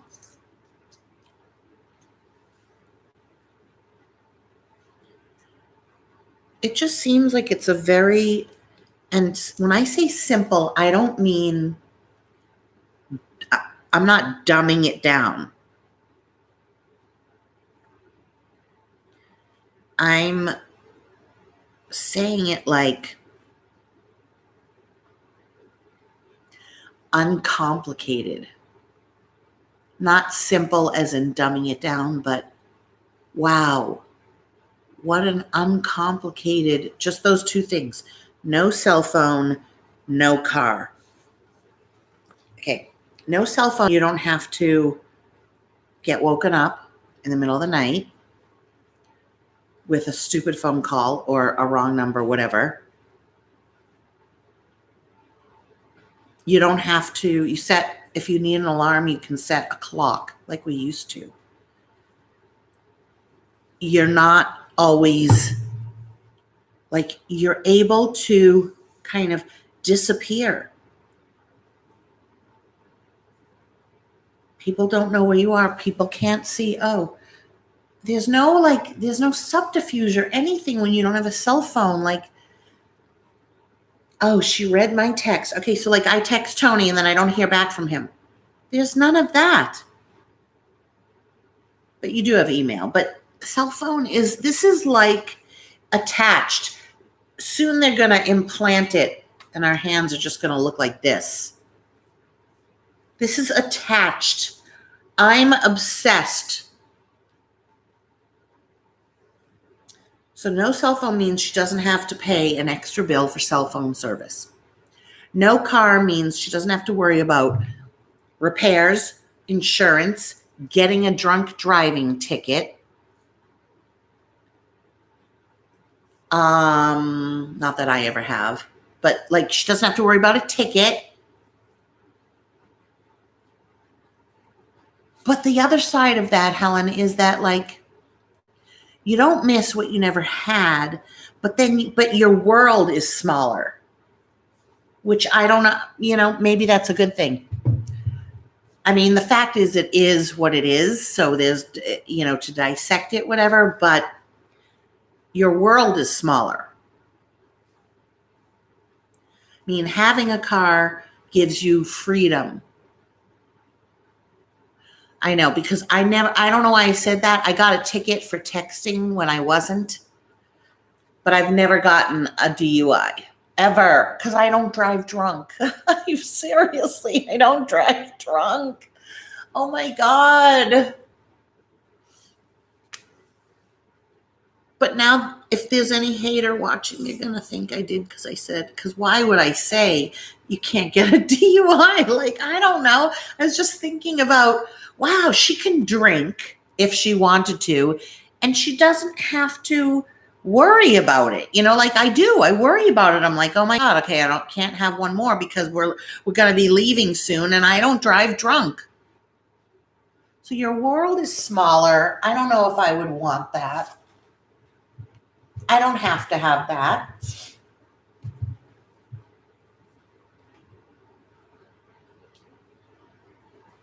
Some might say that you're not ambitious because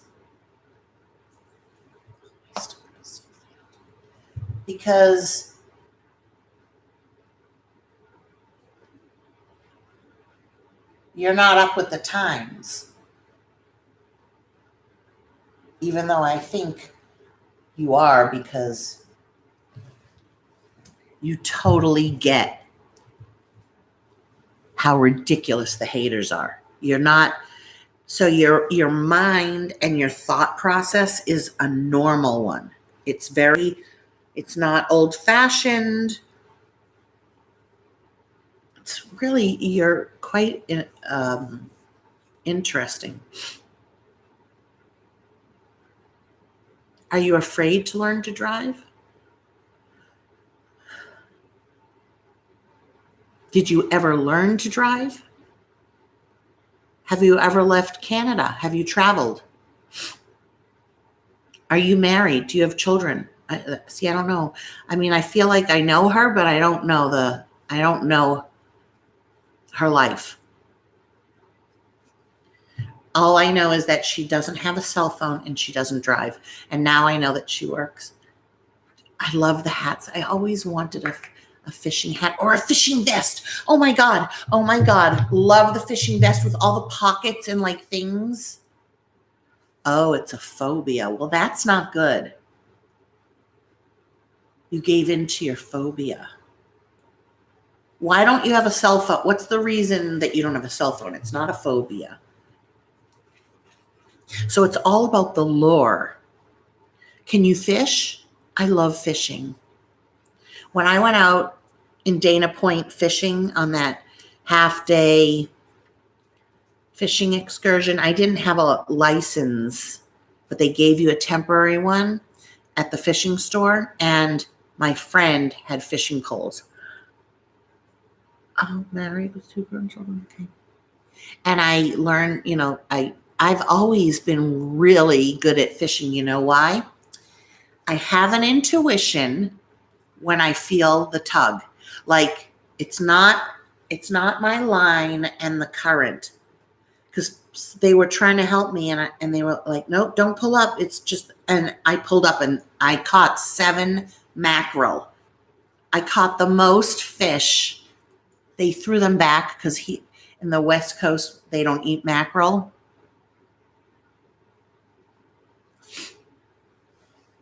But I caught 7. I caught more than anybody on the boat. And I had never been fishing. I'd only been fishing like when I was a little girl at camp, where they gave us a stick and a string. And I don't know what they put on the end of the string. And I did this in a pond, and I caught a goldfish, and they put it in a bag, and I took it home, and it died instantly. Then I went to North Carolina, actually Wilmington, where Lisa D1 lives. But I was visiting a friend. Gungur was in Turkey. I was married. And we went out on their boat. And I don't think it was the kind of, it wasn't that. It was just plunk. We stopped and plunked it in the water. And I baited my own hook with squid. And I was the only one that caught a fish. He was like, no, don't pull. And I was like, no, I have this intuition when the fish is on the hook. I feel unsafe with it. Sometimes I feel unsafe without my cell phone. Sometimes I'll leave the house and I'll realize I don't have it. But I fight myself, and I don't know where I'm going here, so I could get lost. I do have GPS in my car. It's an old navigation system that barely, it's so, oh my God, so awful. But I don't go back to get my phone. I fight against that. I say, you'll be okay. Chances are it'll be the one and only time I get into an accident and I don't have my cell phone and I can't walk to anybody, or I'll break down and it'll, I can barely walk, right? But if I forget it, I don't go back to get it. Bait fishing and fly fishing is big. I just love fishing, and I like it in the ideal conditions. So I would not do it when it's cold. I wouldn't do it when it's 5 a.m. I liked the Dana Point fishing. The boat left at from 9 to 3. And I was out in the sun getting a tan. I was drinking beer. I was eating hamburgers and catching fish. I had the best day. I love fishing. Now, when I catch the fish, I can't take them off the hook. So they would take it off the hook and throw it back in, which I kind of feel bad, because that must hurt either catch the fish and let it die, but throwing it back in, doesn't it have a hook in its mouth?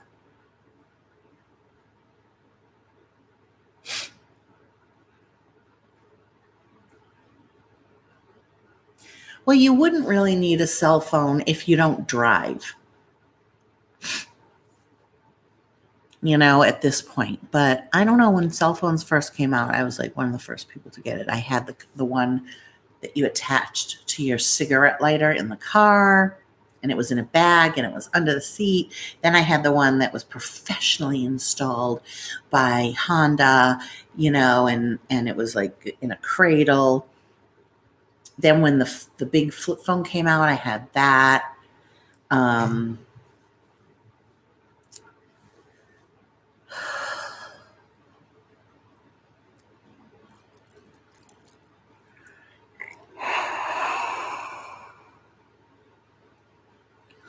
Sorry, I'm just tired. Do your children live near you?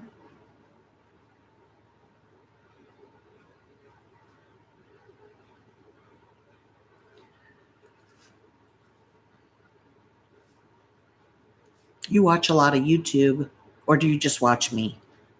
Do you watch me? Do you still watch HRH Collection? Even though, I have, I think that if I met her in real life, we'd get along really well. I think she's very misunderstood. I see where her rage is coming from because she gets a lot of hate, but she doesn't read her. See, she didn't make a lot of friends from YouTube the way I did. Like, I really made friends. They turned out to suck, like Shawnee, like Kim. But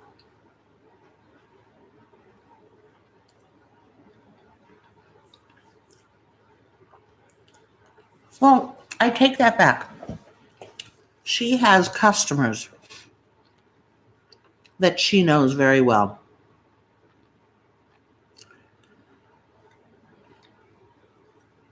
I'd have to say, eating circus peanuts, that she is my favorite person to watch on YouTube.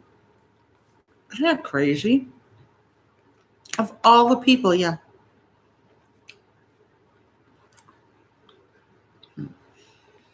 She is my favorite. I like watching her clothes, even though I don't like all of them, but I like watching it. I like seeing her house, even though I hate those living room chairs, but I still love her house.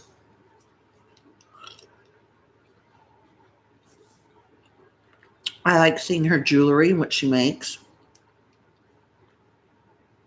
I like hearing her opinions.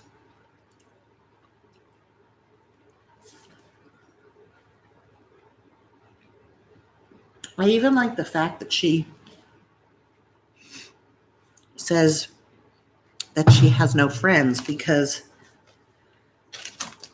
her not having friends, I get called out a lot saying I have no friends, which I do have friends.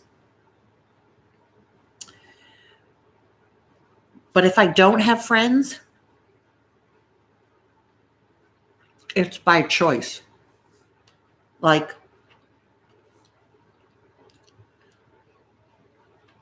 I don't care enough.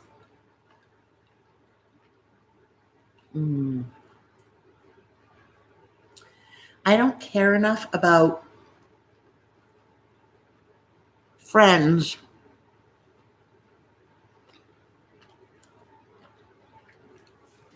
from the internet or in real life, like friends like Shawnee or Kim.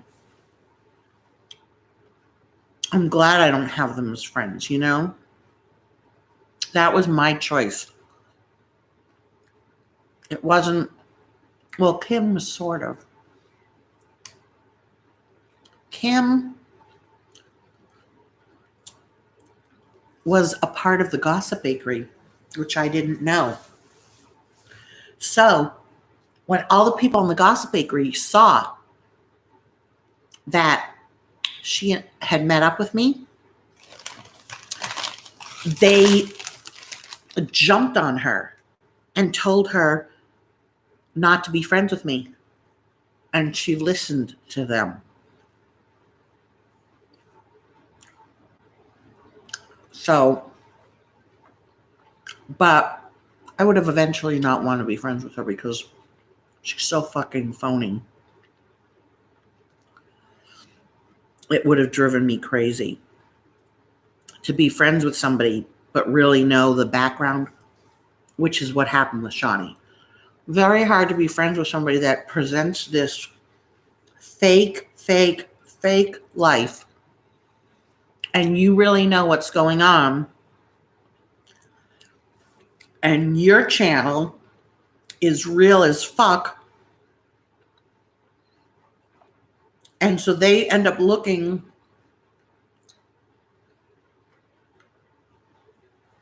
like they're not anything like me, who is outspoken, raunchy,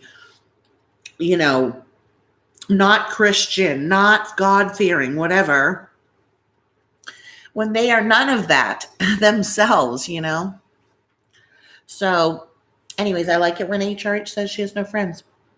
It's not because of the way she is. It's because she can't tolerate all of the bullshit that we all have to tolerate with people.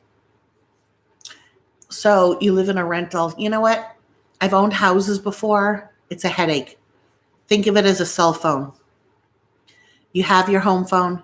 You have a rental. You don't need to own the tax write-offs. Not worth it. That's all it is. This way, you live in a rental, something goes wrong, you call the owner, whatever.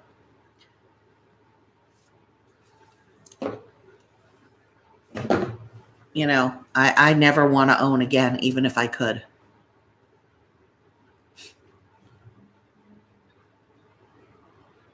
I dropped Kim. Oh, poet. Yep. Little poet. I sent her, do you guys know? Susan from Little Poet. I sent her a Scentsy warmer. I didn't say do a review on it. I just could see. Wait, which one did I send her? Sent her French lavender and which one was it? Some warmer that I thought would be perfect with all of her thousands of crap. I was like, I'm going to give her something that isn't crap. Because half the things that she buys in that Goodwill are just such crap. Like just more and more stuff. And yes, at first glance, it's interesting, but like, there's nothing special. There's nothing special in our house. Oh, look at an old Tums bottle from the 70s. I'm going to put it in my medicine cabinet. It looks so cool. Look at it. It's so cute. Oh, so I bet there was a story about this. Tums, antacid, assorted berries. And all this time, I thought you could only get berries at the supermarket. Oh my God, the commentary. Okay. So I sent her a beautiful warmer. I said, I want to send you a Scentsy warmer and wax. Okay. I got her address, sent it to her. Not from my house, from Scentsy. So I paid full price for it, paid for it to be sent to her. I really wanted her to have it. I thought it would be perfect because she's got all these things that could go up in smoke because everything is old and brittle and dry. So I wanted her to have something safe and pretty that lit up, and I never heard from her. So I wrote her and I said, you never said anything about the warmer. And she said, oh, I haven't even opened it yet. So I said, well, if you don't want it, you can send it back. Like, if that hurt my feelings. She was like, okay, I'm going to send it back because I just don't have time to do a review on it. And I said, what are you talking about? She's like, oh, I thought it was like a business proposition. I said, no, because that's all her channel is about. I said, no, I sent that to you because I wanted you to have it. And at that point, I was just disgusted. And she's like, I'll just send it back. So I said, okay, here's the a prepaid label. I emailed her a prepaid UPS label. And I guess because where she lives, her UPS was so far, that she ended up not being able to use it because she couldn't drive that far or something. And she paid for it to be sent back, which was $20. But then wrote me and said, UPS is too far, and all I can do is UPS because that's all that Scentsy allows me to do for a return. So, and UPS is expensive. So, whatever. So she wrote me and she's like, I couldn't use UPS because it's too far away. So I spent my own money. Take a picture of how much it cost for her to send it back to Scentsy. I don't know about you, but Cooper and I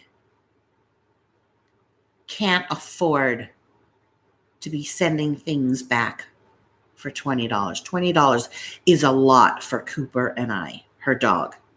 She referred to as like her partner, Cooper and I. That would be me, like me saying, Helen, I can't know. I'm sorry, I can't mail anything to you because Pom Pom and I just can't get to the post office.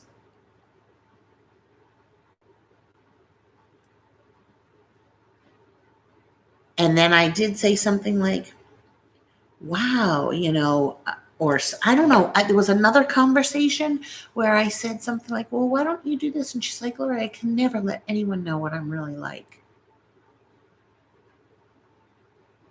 Because I didn't know, but she probably said those nice things about me in the beginning in a YouTube video because I was a much bigger YouTuber than her. So she probably said those things because she wanted me to mention her, which I did. And then she got more subscribers. And now she has more than I do. And, it's like, so if they want, I'm always shocked that people believe. I'm shocked. I'm really shocked that, like, it makes me feel sad that the people, 2 hours and 30 minutes, that the people that make the most are the ones that aren't the realist, It's kind of like people will still continue to purchase the Kardashians' things and make them richer and richer. Or people will, buy rap albums and make these street kids instantly rich. And this is why a lot of them die. A lot of them go to jail because to have instant fame and fortune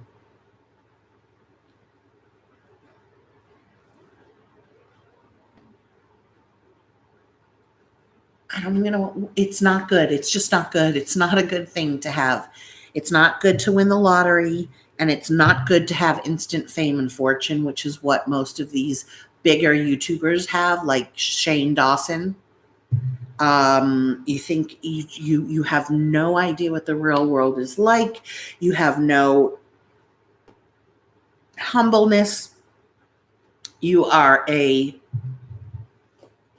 think it's funny to be a racist. Like you think that's a joke. You're completely unaware that you do blackface and then you put it up on YouTube. You don't have any clue because you've never worked. You're like started a channel at 16 and got, and got in on that wave, and young people watch you. Young people contribute to buying the Kardashian shit. We are the ones that make them rich, Have I ever bought anything Kardashian? A long time ago at Ulta, I got something when they started. They had a makeup line that never took off. I got a lip gloss, but I've never purchased anything, any of the Kylie things. I can't do it. It's like I'm not going to contribute to that kind of excess wealth.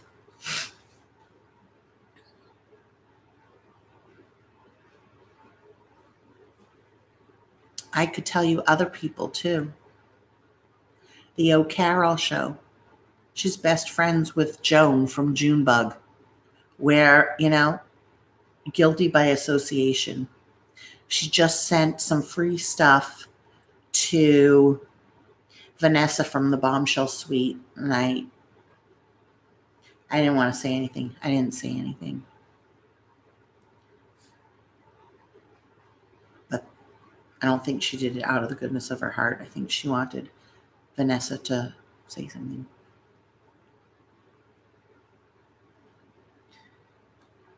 D'Angelo Wallace. The thing is, I didn't need to ever watch any expose on Shane. I always knew it. I always knew that Susan was a fake and a phony little poet. I always knew. Not from the beginning with Shawnee, but eventually, very quickly, I knew. Kim, I knew instantly, but I put it aside because the very first thing Kim ever wrote me was on a live, and she said, well, you've been there long enough. Surely you have made friends by now. And I was like, what does that mean? And she later admitted to me that it was because she was on the Gossip Bakery and Gal Charlotte said something about me and Kim believed it. But then when she saw me a little bit longer on YouTube, she thought I was really nice. And then we happened to meet, which was really weird. She lived very far away from me, and I went to TJ Maxx one day, and she was there with her husband. So we were like, oh my God, divine intervention. This is like crazy. And that's when we met, and then we planned on meeting up. But in the meantime, she told me all these things, and I don't have any loyalty to her anymore because the way that she dumped me and why, and then I found out that she'd been on the gossip site, like, okay, so I'm going to tell. Your bags that you show on Wednesday, like what's in my bag? You told me. Oh my God, I'm dreading having to do my Wednesday. What's in my bag? I have to fill it up with all kinds of stuff. And then I was just like, oh wow, oh no, she's fake. So fake. And then she started to look like me. I had the different color nails, and the next week she did the exact same thing, and she had commented on it. Then she cut her. I loved her hair. I loved her. I would killed that hair, and then she got my hair cut. And she got her lips done. Then I had my extensions, and she went and got the wrong kind. So she hated them because she got the ones that they glue a full strip on. Oh my God. Then let's see what else. Oh my God. Then I decorated bags, and all of a sudden she was decorating bags. It was like another Shawnee. I hate being copied like that. I don't mind if people copy me, but don't act like it's your idea. It's like, oh, look at Shawnee's making friendship bracelets like Lori did. Like, I had that idea. I was like, oh, I'm going to buy this silk ribbon, and I'm going to put stuff on it. She goes, oh my God, I'm going to get it too. And she did it, but hers never. The thing is, and Alex has even said this, the person that copies the stuff isn't like the original. Plain and simple. Now, Alex, I don't know, she has a lot of designs that are unique, that are her own, but not this new shit, this casino rings. First of all, those are cheap, tacky rings that she bought either on Amazon, on Etsy, on Wish, on DHgate, or on AliExpress that came in. She has the money to purchase the volume of inventory, so she got 3 size 8s, 3 size 7s, 2 size 10s, 3 size 6s, and then buys them for like $2 and marks them up to $78. That's true, Disco Kitty. Yeah. I mean, you know, Alex got inspiration from seeing the chain from Chanel. She made it into a bracelet. So I got inspiration. I saw her bracelet. I made mine into a bracelet. But I would add like a little charm, or sometimes I wouldn't. It would just be the same thing. It wasn't like a revolutionary thing. Like, okay, I saw somebody that had a charm on their necklace, right? So I went and bought a chain and I bought a charm. Is that copying? No, it's not copying. So,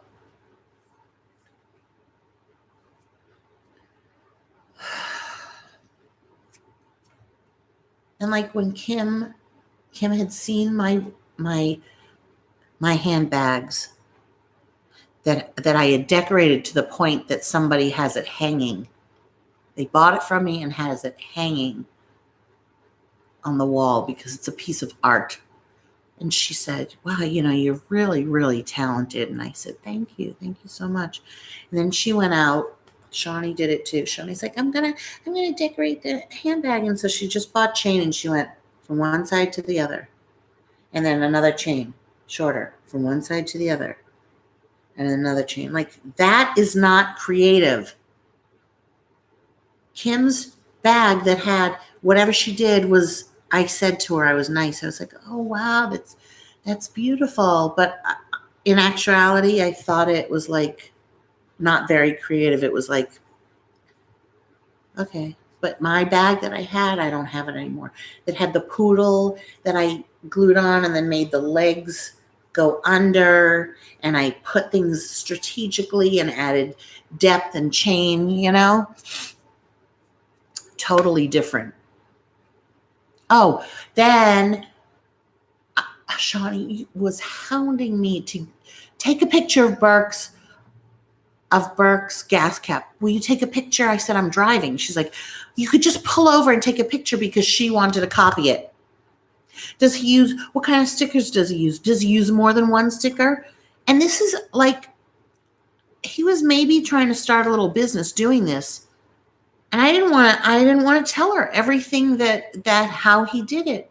Sure enough, she just found a sticker and fit it on her gas cap. She had to have the same sticker. I'm so disgusted. I'm so disgusted with people. People think I care about her. Do they really think I care? At the time, she hurt me, but I don't feel hurt by her anymore.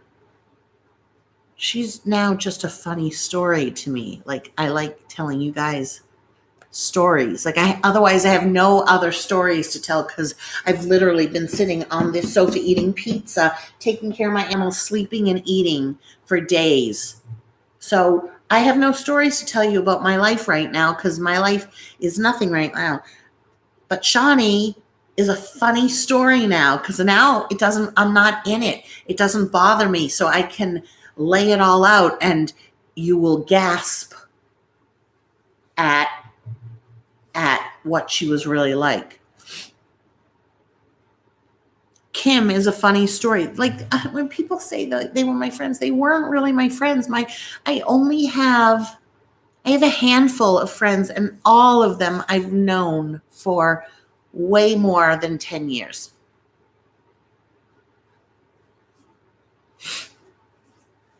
Those are my friends. Marjorie, Roberta, Alana. I'm trying to think who else.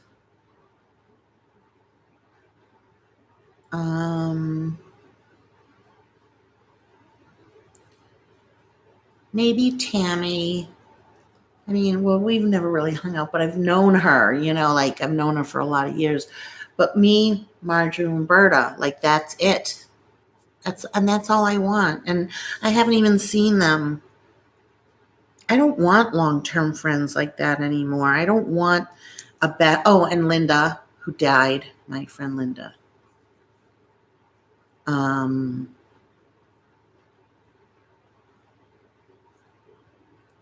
don't want a ton of friends anymore. Is that bad? I don't see myself ever getting very close with anybody anymore. I feel like I'm too old for that. Like I'm too old to have a brand new best friend.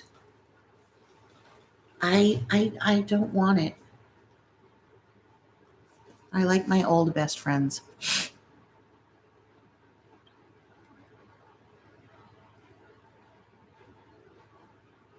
I have to look at that D'Angelo Wallace. Too bad your eyes weren't opened before. Like, I don't know. I don't know how anybody could not see through him.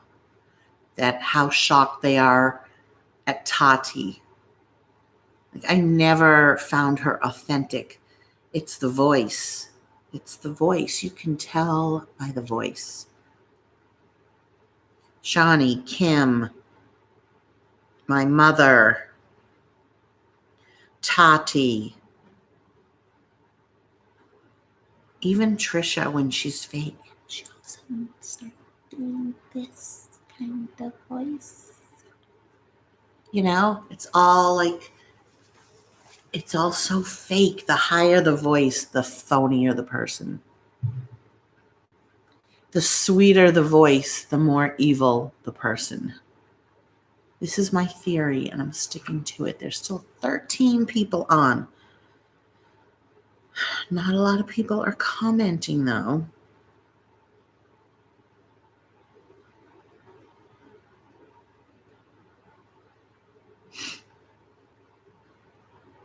You guys need to watch Mila LeBlanc.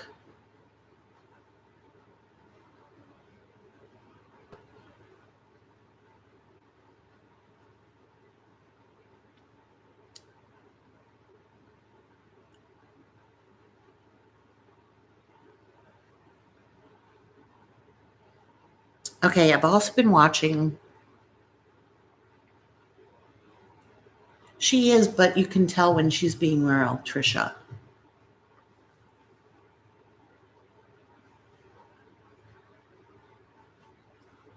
I don't know. I don't have a problem with. Someone wrote me saying. Then I'm going to get off. Someone wrote me saying they have a real problem.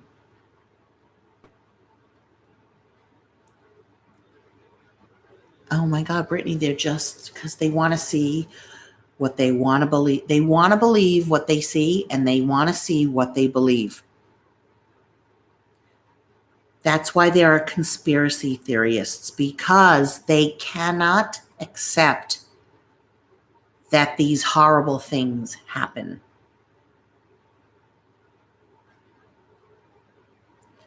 They can't mentally accept it.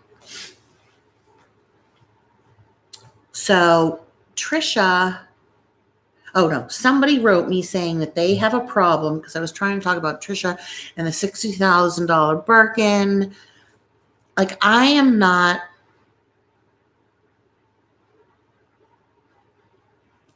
AC. Oh, your name is Angela. Okay. But I still don't know who you are. Online shopping. Someone wrote me in regards to my comment about Trisha having a Rolls Royce, just purchasing a Rolls Royce and buying a brand new Birkin for $60,000. And they wrote, I have a problem with people doing expensive hauls right now, and so many people are struggling. Now, I said, why? I don't have a problem with Trisha buying a $60,000 Birkin. I don't have a problem with Trisha buying a pink Rolls Royce. I don't have a problem with her buying it during this pandemic. She has the money. She can buy it. I don't even have a problem with her showing it. I don't have a problem at all. I just think it's inconsiderate. Not to me. I don't want a Birkin. I would never want that Rolls Royce in a million years. I don't even want the amount of money she makes. I seriously don't. I'd like to just be able to pay my bills and be comfortable. I'd like to be able to get my lips done, have a cleaning lady come once a week, be able to pay for my son's college, be able to fix things that are wrong with my car, be able to get my dental, and not struggle. Okay. So I don't have a problem with her even talking about it. I just think that for the mass people that watch her, I think it's inconsiderate. It's like it tells me something about her. That's all. But this woman who wrote me and said, I have a problem with people doing hauls. Maybe some people are doing hauls to try and help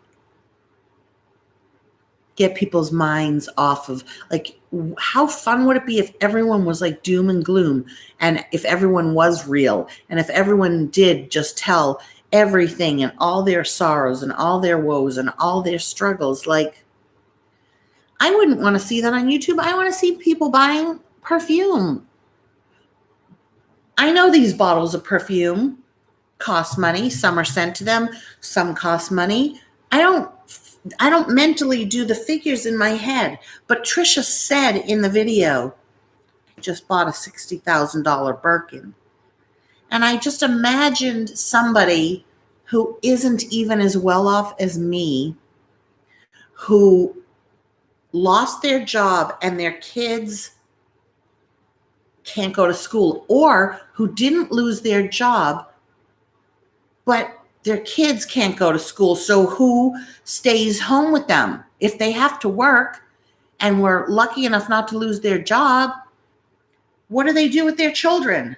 Like, or if they were like, starting a new job and were kind of on the edge and now they have to pay a mortgage or whatever and they can't. Like, so I'm thinking about those people that are watching thinking, oh my God. Like that could literally, for someone that's not strong and that's someone who does care, that could send somebody over the edge and kill themselves because they don't see any way out. And they think, because most people show you what they want to show you, they think that they're the only ones out there that are having such bad money problems, because Jeffrey just bought a new house that you couldn't pay me to live in. The thought of living in a house like that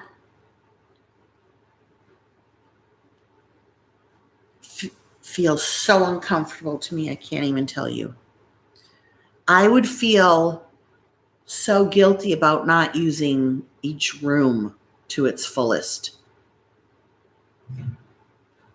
Like if I had 7 cars, the decision of which one to drive would literally bother me. Like too many choices would overwhelm me to the point of not enjoying it. So having that many rooms, that many bathrooms that I didn't have a personal relationship with, like, oh, which bathroom should I use today? I don't know. So I just think that, wow, this really says something about this girl, that she has not a clue what it might feel like to someone else. She has a clue of what it's like to not be rich. She used to be an escort. She grew up with a mother that used to say, we can't afford that right now. She knows what it's like to not be rich, but she doesn't understand how insensitive she is now that she's rich. The same with the Kardashians. Like, they grew up never having to struggle because the mother always married well. And now they're so rich. They're like they're one of the richest families, and so dysfunctional if you think about it. Like, so everything about them is so public and so dysfunctional. Kanye has bipolar and tweeted out that Chris, and I mean, oh my God, do you know what it's like to live with a bipolar person? And then even how austere her house is. It's all gray and cement, and it's all, okay, here's the thing. Let me read this.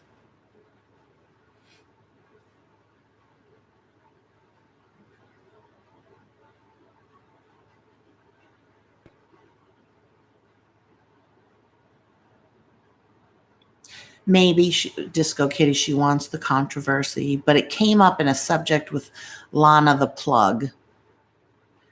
AC, I've been following for a couple of years. Bronx Alley. Yeah. Okay, got it.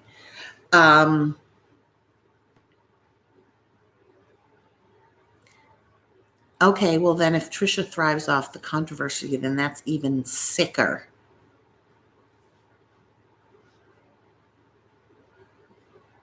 That's even sicker.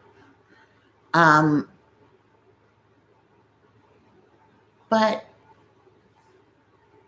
I feel like when I've seen inside Kim's house and how cold and, minimalistic and whatever you want to call it is not what she truly likes. I don't even think it's what Kanye likes. I think it's this image that they want to portray. So they in every aspect of their life, they portray it. So for instance, they wear monochromatic. She doesn't wear a lot of jewelry anymore. She can't even wear her ring because it got stolen or whatever. And then there's a conspiracy theory about that. No, I don't believe that. I think her ring got stolen. So she can now only wear a wedding band and diamond earrings, and that's about it. You don't see her. It's like so minimalistic in every single aspect, and it's opulent wealth. But you go into her house and there's nothing anywhere. Like, I love looking at the skateboards on the wall. They remind me of my son. I love looking at the bell and the coins that were my grandmother's. I love having this tank in here because it's life. It's an interest of mine. I love this older, it's not old. I think they call it Lori's old crusty sofa. I mean, it is 5 years old, but it's leather. It gets better with age. The more beat up it looks, the better. I don't have a huge screen TV because I feel like the quality isn't as good, and this is just fine. Like, TV is not enough for me. I can't explain it. I would never want that life. I'd get tired of that house so fast and want a different look, and I could just snap my fingers and, get the tile that's floating. Like, here it is. I don't care enough. It's artistic, but not cozy. Yeah. It is. It's beautiful, but it's more like not a house that you would want to live in with 4 kids and a husband. And I also wouldn't want help that was there all the time. I'd want to be able to sit privately on my sofa and not have people in the other room. When you have big houses like that, you need a staff. I don't want a staff. I would never want a staff. Even when they come for delivery for like a pizza, I'm like, oh my God. Like, I loved the Domino's touchless delivery. Like, I just leave it at the door. Just go. And when the cleaning people are coming over, I hated it. even though they were nice women. I didn't like it. I felt like, I had to keep moving from room to room because they were doing this room, they were doing that room. Nothing was ever put back the way I wanted it. If I want to yell at my son, if I want to yell at my dog, I don't know. Even how her sink has her sinks are made with like a slit so the water goes down. It's really bizarre.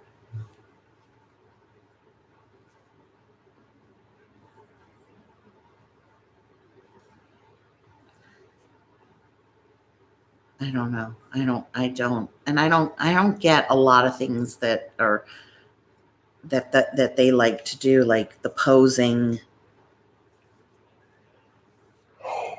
photo shoots. It's so not me. Maybe when I was in my 30s, but not now. It exhausts me,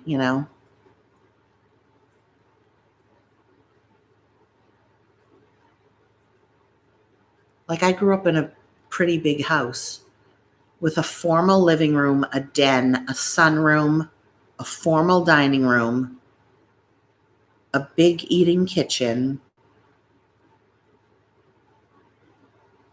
2.5 baths. Upstairs were 4 bedrooms plus a sunroom. And my bedroom was probably the size of my parents' or bigger. My bedroom was probably the size of my living room. It had 6 windows in it, and I hated it. I wanted my friend Amy's bedroom that was so tiny. It was like a closet. I wanted Amy's bedroom. And then Amy had a really cute, just very simple dollhouse. So my father went and built a dollhouse that looked exactly like my house. He never could finish it because it was like building a house. So I never got the dollhouse because it was so big. I could never have lifted it. I could never have moved it. He could never have finished it. It had stairs. It had the same wallpaper he had started, the same wallpaper that was at my actual house. It had a railing and cutouts of the windows. I just wanted like one that went like that and had 3 levels so that I could put my dolls, and that was it. And this house that he built was the size of this table, and it was open on both sides. It was crazy. My mother was so mad at him for that because he never finished my dollhouse. And I just wanted something really simple. How funny is that? I didn't like my room. My room was very big, and it had an archway in the middle of the room. So you walked in and it had 1 window and then 2 together, and then on this wall, 3. And my mother had cornices up on each one. And it was wallpapered with an accent wall and green shag carpeting, and I had a white canopy bed. Pom Pom, you're so cute, baby. Oh, she has to get a toy.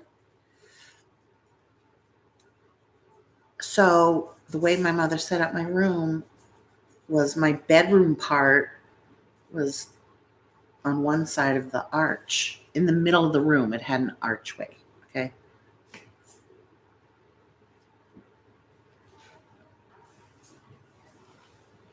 And I just wanted the room to end at the archway. Because there was nothing to do in the other spot. He did want me to have the best dollhouse of life, but if you never finish it, then all good intentions, like you never finished it. So I could never use it. So I never got even a dollhouse. His intentions were good.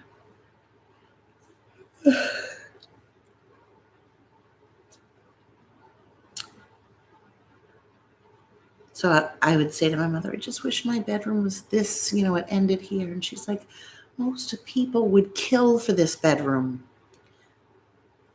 And I would frequently decide I'm going to live in the guest room. And I would move all my stuff into the smaller bedroom, drag my whole bed through. Oh my God, my dressers. Oh, then I had French provincial, all white and gold, French provincial furniture that my parents got from Levitt's. So I had the white canopy bed and a corner desk unit that had the corner thing with flanked by two dressers, and one had shelves, and then two nightstands. And a teeny closet. It was an old house, but it was beautiful. Oh. My mother's bedroom had only one big window and two little windows. So weird, right? Mine had 6. But she had to take that as the master because it had a bathroom attached to it. But what they should have done, but they didn't have the money, is taken my bedroom as the master, broken through to the sunroom, made that into their closet, and then the bathroom was off of that, and make that into the master. And then it would have had 2 masters. Wow. My house was big and beautiful.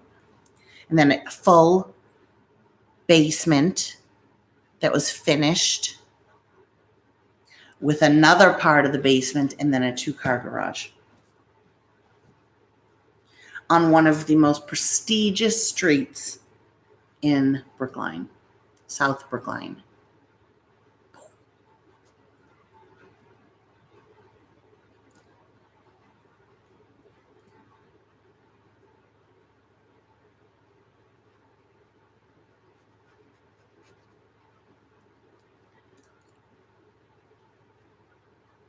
All right, guys, 3 hours. I think this is a good live for my Patreons. And I hope that you will join for next month. Yeah, closets were. But then the people that bought it, when my mother sold it, redid everything. And I was a real estate agent at the time, and I drove by and I said, I grew up in this house. Can I take a look at how you modernized it? And they had broken down walls and added closets in the bedroom they had done so much.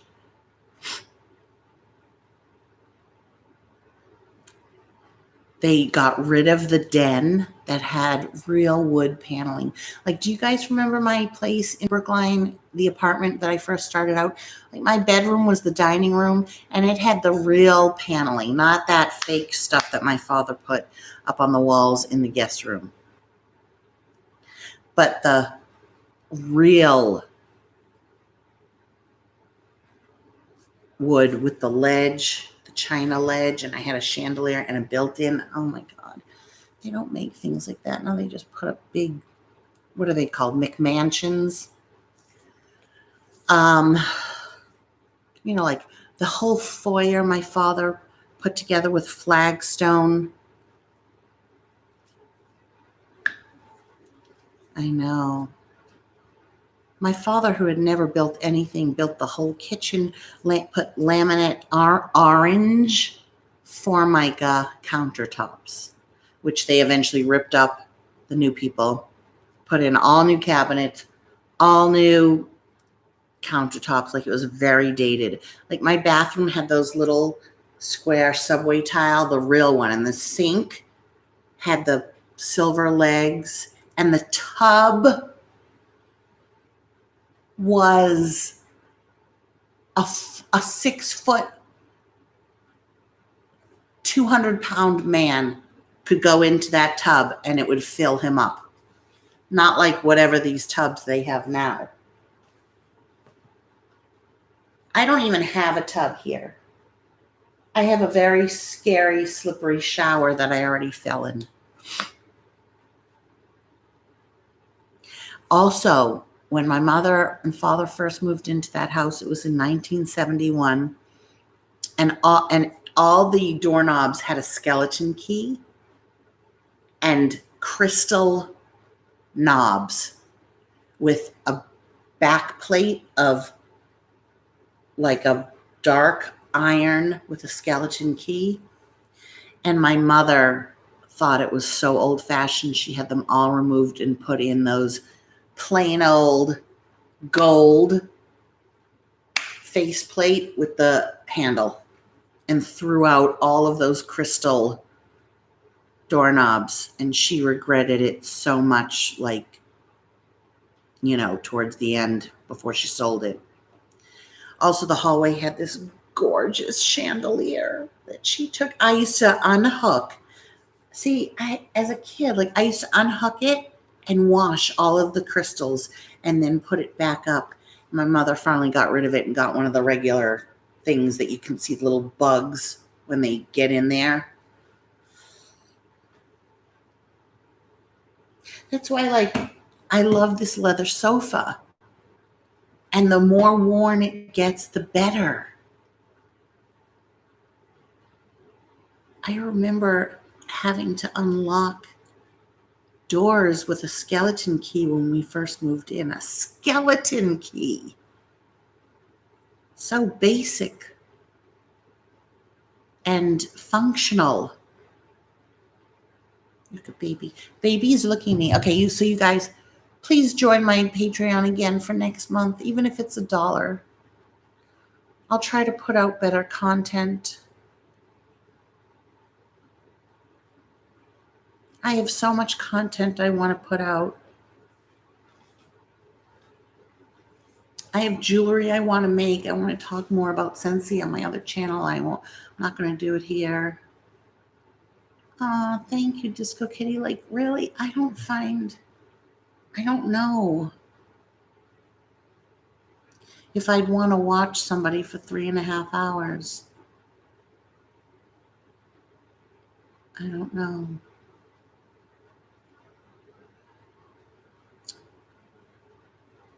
I love you guys.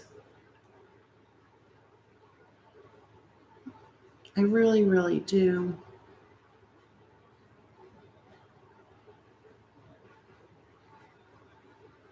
You're amazing.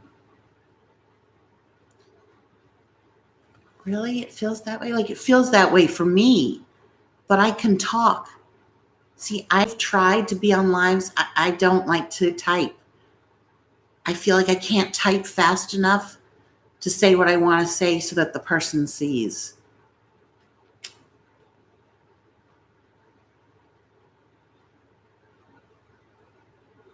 So another day that I didn't leave the house. Actually, did I leave the house yesterday? Yes, I did. I went to get Culver's fish. Again, I love it, but I can't afford it anymore. I just don't want to do anything. Oh my God. I've just spoken to my son and pretend people. Like, they're real, but I don't hear back. It's not like a real conversation. It's like if I was in a jail cell in solitary confinement, I think I would just talk. Would I just talk? I would make up shit. I'd probably have to make up shit in my head. Because you go crazy if you don't have somebody to talk to, which is why Tom Hanks in Castaway fell in love with that volleyball Wilson, because we're supposed to be social beings. We're not supposed to be isolated like this. It's just terrible what this is doing to people with mental issues, and even people who didn't have mental issues. I'm sure now have mental issues. This is just not how things should be. The world can't close. It needs to open.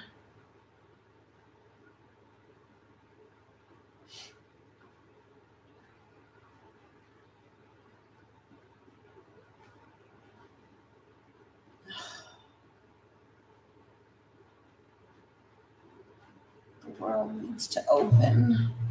Okay.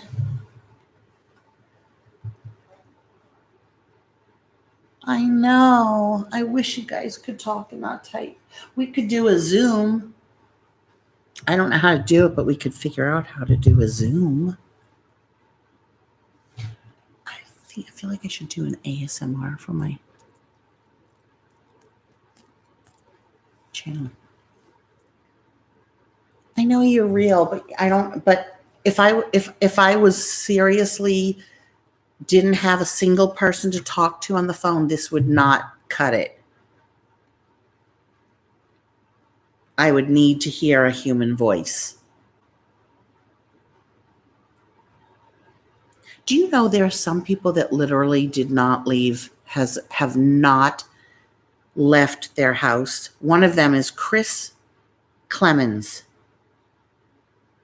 And all I think is, what a stupid idiot. What a stupid fucking idiot. He hasn't left his house. And he's mad at everybody for not social distancing. He is so stupid. I'm sorry.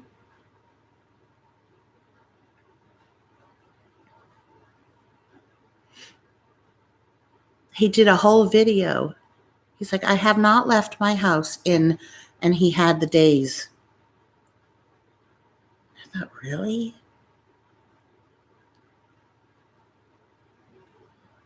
You didn't go to a grocery store or anything? You really played by the rules?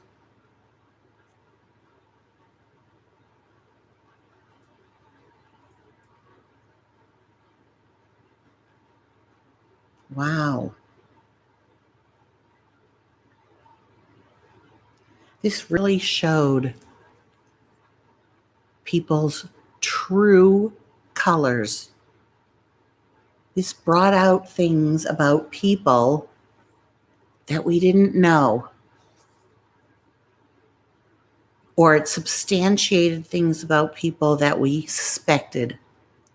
Like Trisha, whatever. You know what I mean? Like how people behaved, or HRH, how people behaved.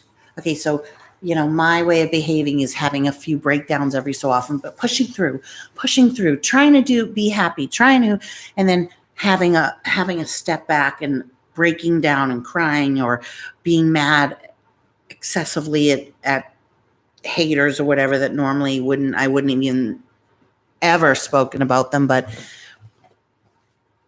that was me. HRH went berserk, screaming and yelling, like screaming.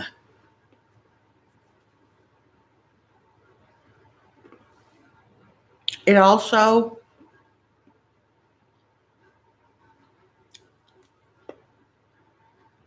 got her to tell us her political opinion, which I think she tried to hide, and what's important to her, like what's really important to her. Because she's right. It is no fun going to Ulta. You can't try on anything. All you can do is smell the testers that they clean. The salespeople, all they do is clean.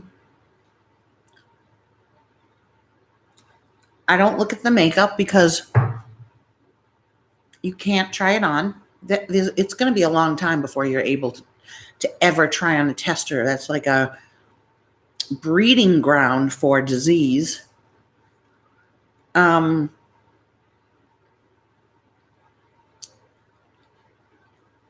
So, of course, she doesn't want to go to the stores.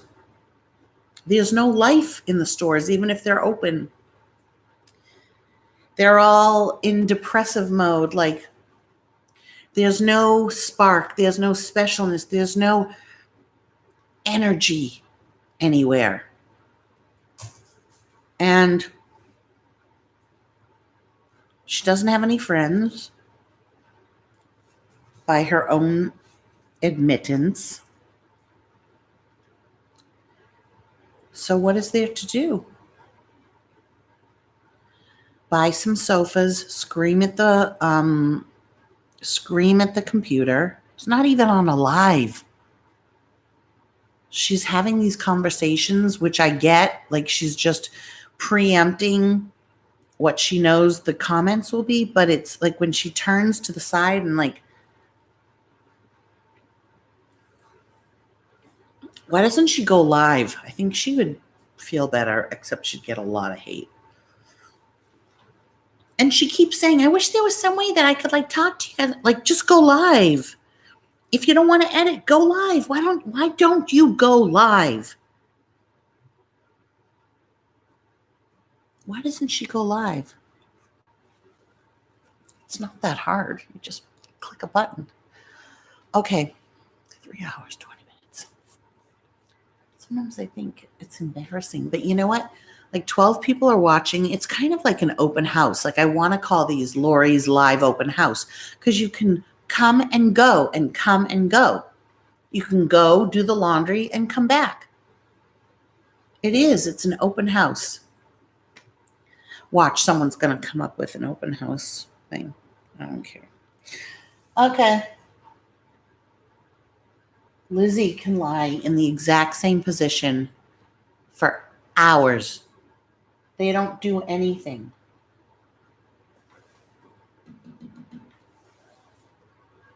He doesn't do anything. Almost 8 o'clock. Almost time to go back to bed.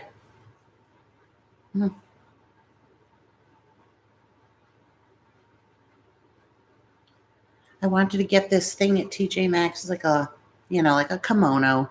I thought, oh, this will look cute with like a pair of shorts and a white t-shirt or white tank. And then I said, it was only $16.99. And then I said, but why? I already have one in a different color. Why get it? To go nowhere?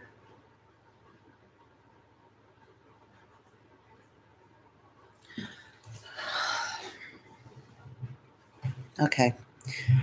Thanks for being with me and putting up with me like you guys do. I really appreciate you guys. The 12 core people that were on today. There was no hate. There was no trolling. Wasn't it nice? It was just nice and normal.